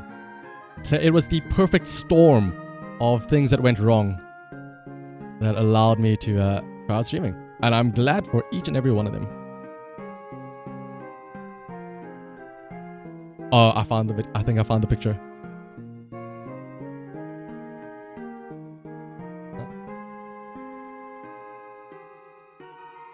There's so many factors, and it's like I said, the perfect storm.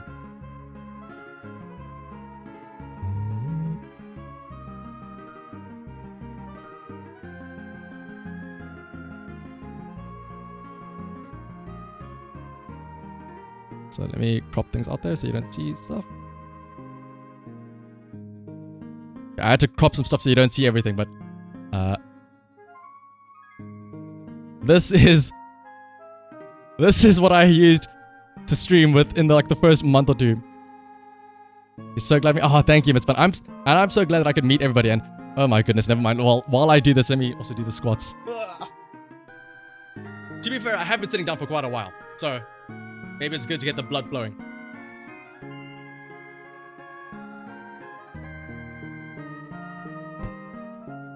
I've got to greet you as well, though, by the way. But hello, Miss Fun, of course.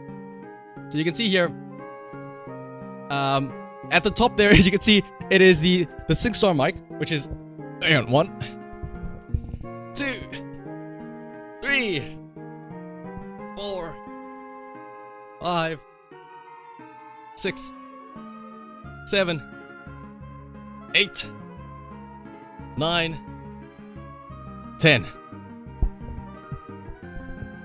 But you can see I don't have. How can I point on screen? I'll use my tail. So oh wait.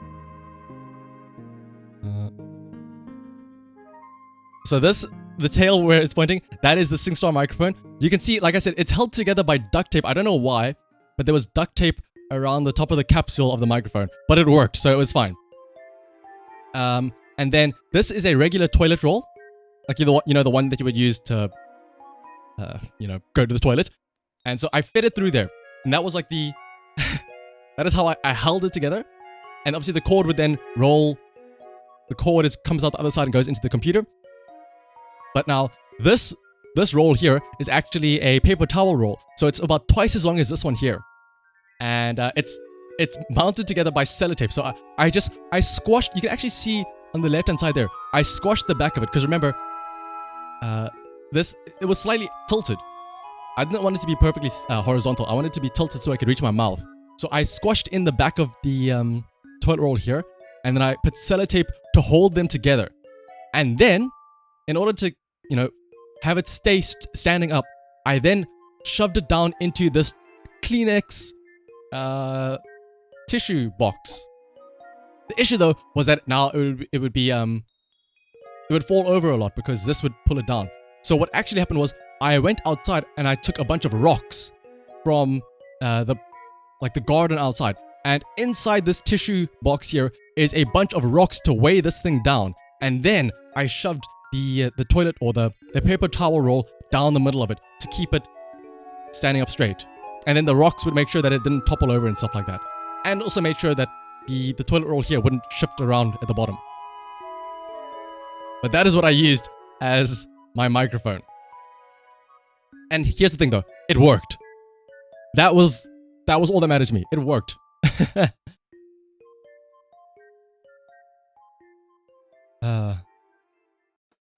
And yes, actually, you know what? I should have had that be my engineering final project. I would have gotten full marks. But yeah, it's definitely an engineering masterpiece, as Mooncake says. And you can tell, like Never says, with the amount of tape and cardboard, it is definitely something that an engineer made. And to be fair, like I said, that was all a free setup. That was a mic that I found laying around in the apartment when we moved in. The tissues and the tissue boxes, that was all stuff that was laying around as well. The rocks were free because I found them outside. It was it's the cheapest setup. You don't need to have all this fancy, expensive equipment. Just look around and see if you have any cardboard. But then of course, other than starting to stream, we also graduated. Arguably the highlight, or maybe the second biggest highlight. The highlight obviously being streaming and meeting everybody.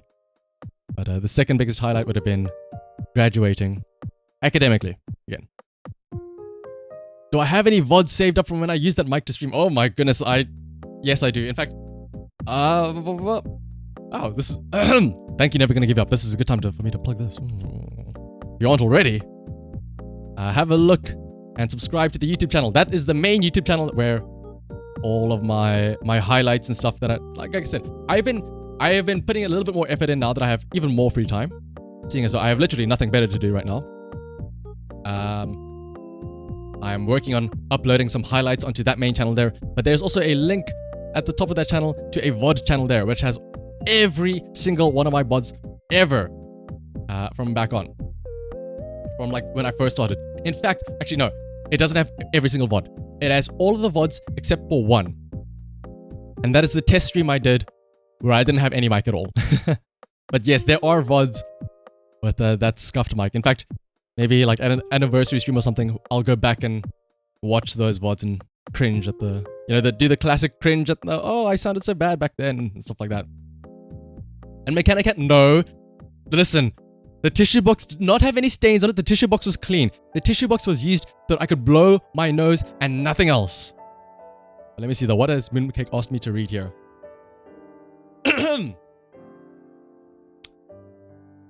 Actually, let me get a close up of this as well. Looks like I'm arguing with somebody almost. Hey, look, buddy. I'm an engineer. That means I solve problems. Not problems like what is beauty, because that would fall within the purview of your conundrums of philosophy. I solve practical problems. For instance, how am I going to stop some mean Mother Hubbard from tearing me a structurally superfluous behind? The answer? Use a gun. And if that don't work, use more gun. Take, for instance, this heavy caliber tripod mounted little old number designed by me, built by me, and you best hope no. Oh my goodness, never gonna give you up. You're the one that, you're one of the first few that remember that. The Valhalla streams, yes. It was indeed. I think all of the Valhalla streams were with that mic. But I think it was a lot. And I figured that it would be a TF2 copy pasta. Once I got to the tripod mounted gun, I was like, wait a minute. That's why I think I instinctively went with like a slightly gruff voice reading that out. Let's have a look and see that. But yes, though, that's, I think, for now at least, that is everything that has happened to me in the past 5 years in terms of university stuff. Again, I really should have a look into seeing if I can find out, if I can make a collection of all of the different videos that I have recorded of my university times and see if I can blur out the faces and mute the audio and share it with you guys, especially for the video of the Great Penis Inspection of 2019. There were so many brilliant videos. It's like like what is it? America's funniest home videos, but for me instead, and my dumb home videos. There are so many things that are worth sharing and that I want you all to see. But alas, that'll have to be for another time though. For now though, like I said, I think that's all I have to share with you today. Thank you though everybody who came out to listen to me ramble on. Hopefully you've learned a little bit more about what it's like to be a student in South Africa. You know, maybe you've learned something about penis inspection, I guess. I don't know.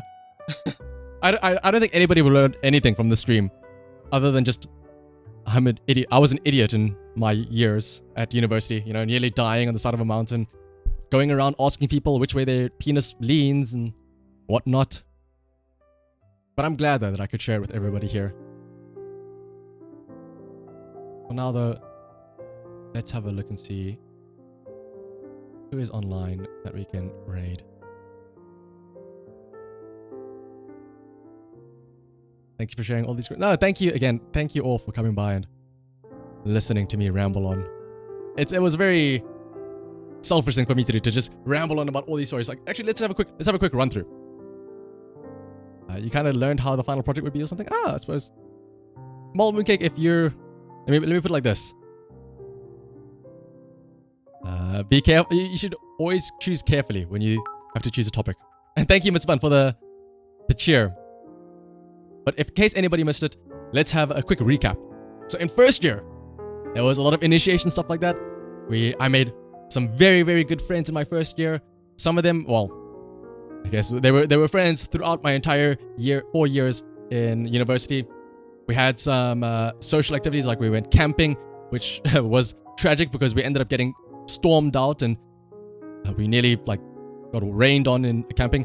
We had a mountain hike where we walked up a mountain at 4 a.m. in the morning to watch a beautiful sunrise. What else was there?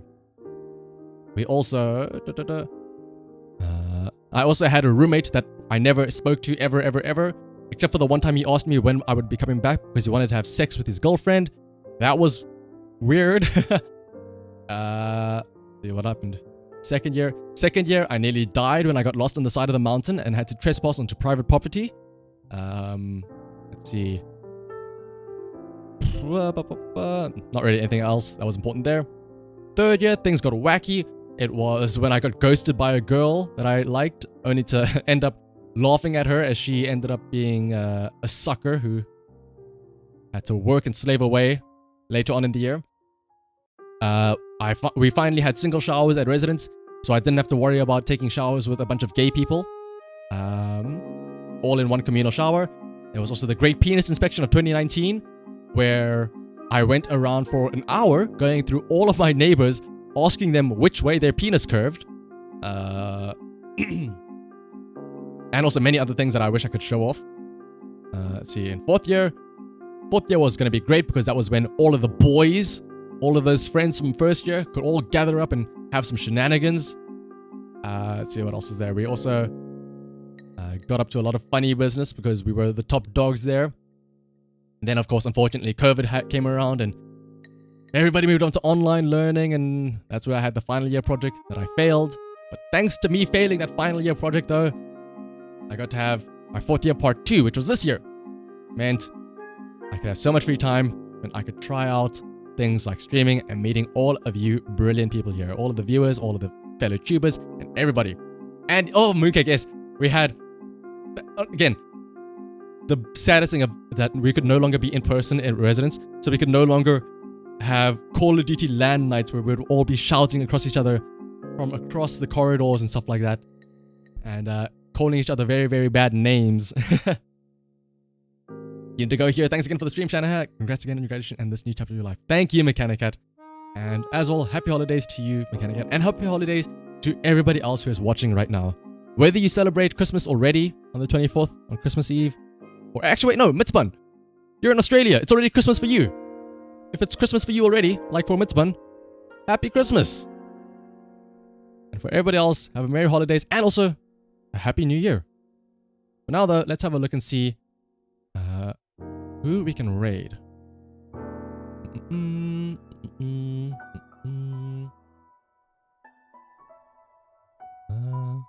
you have any recommendations as well, please let me know.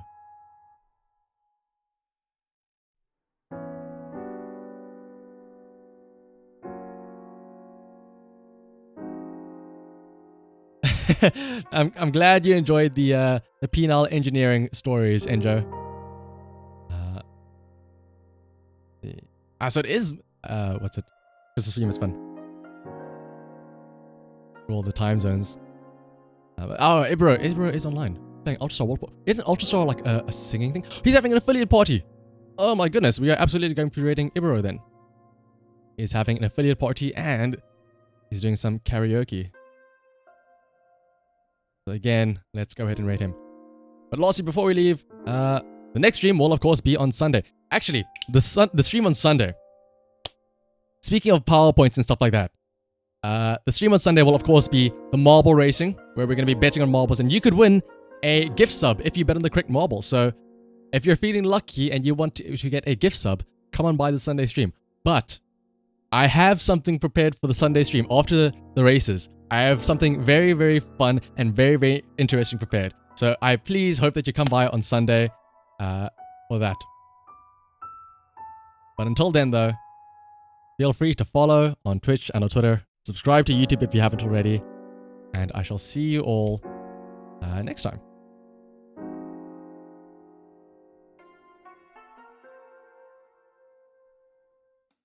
Once again, thank you all for coming by. Have a very, very happy holiday.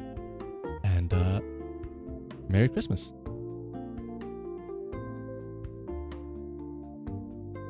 Bye-bye, everyone.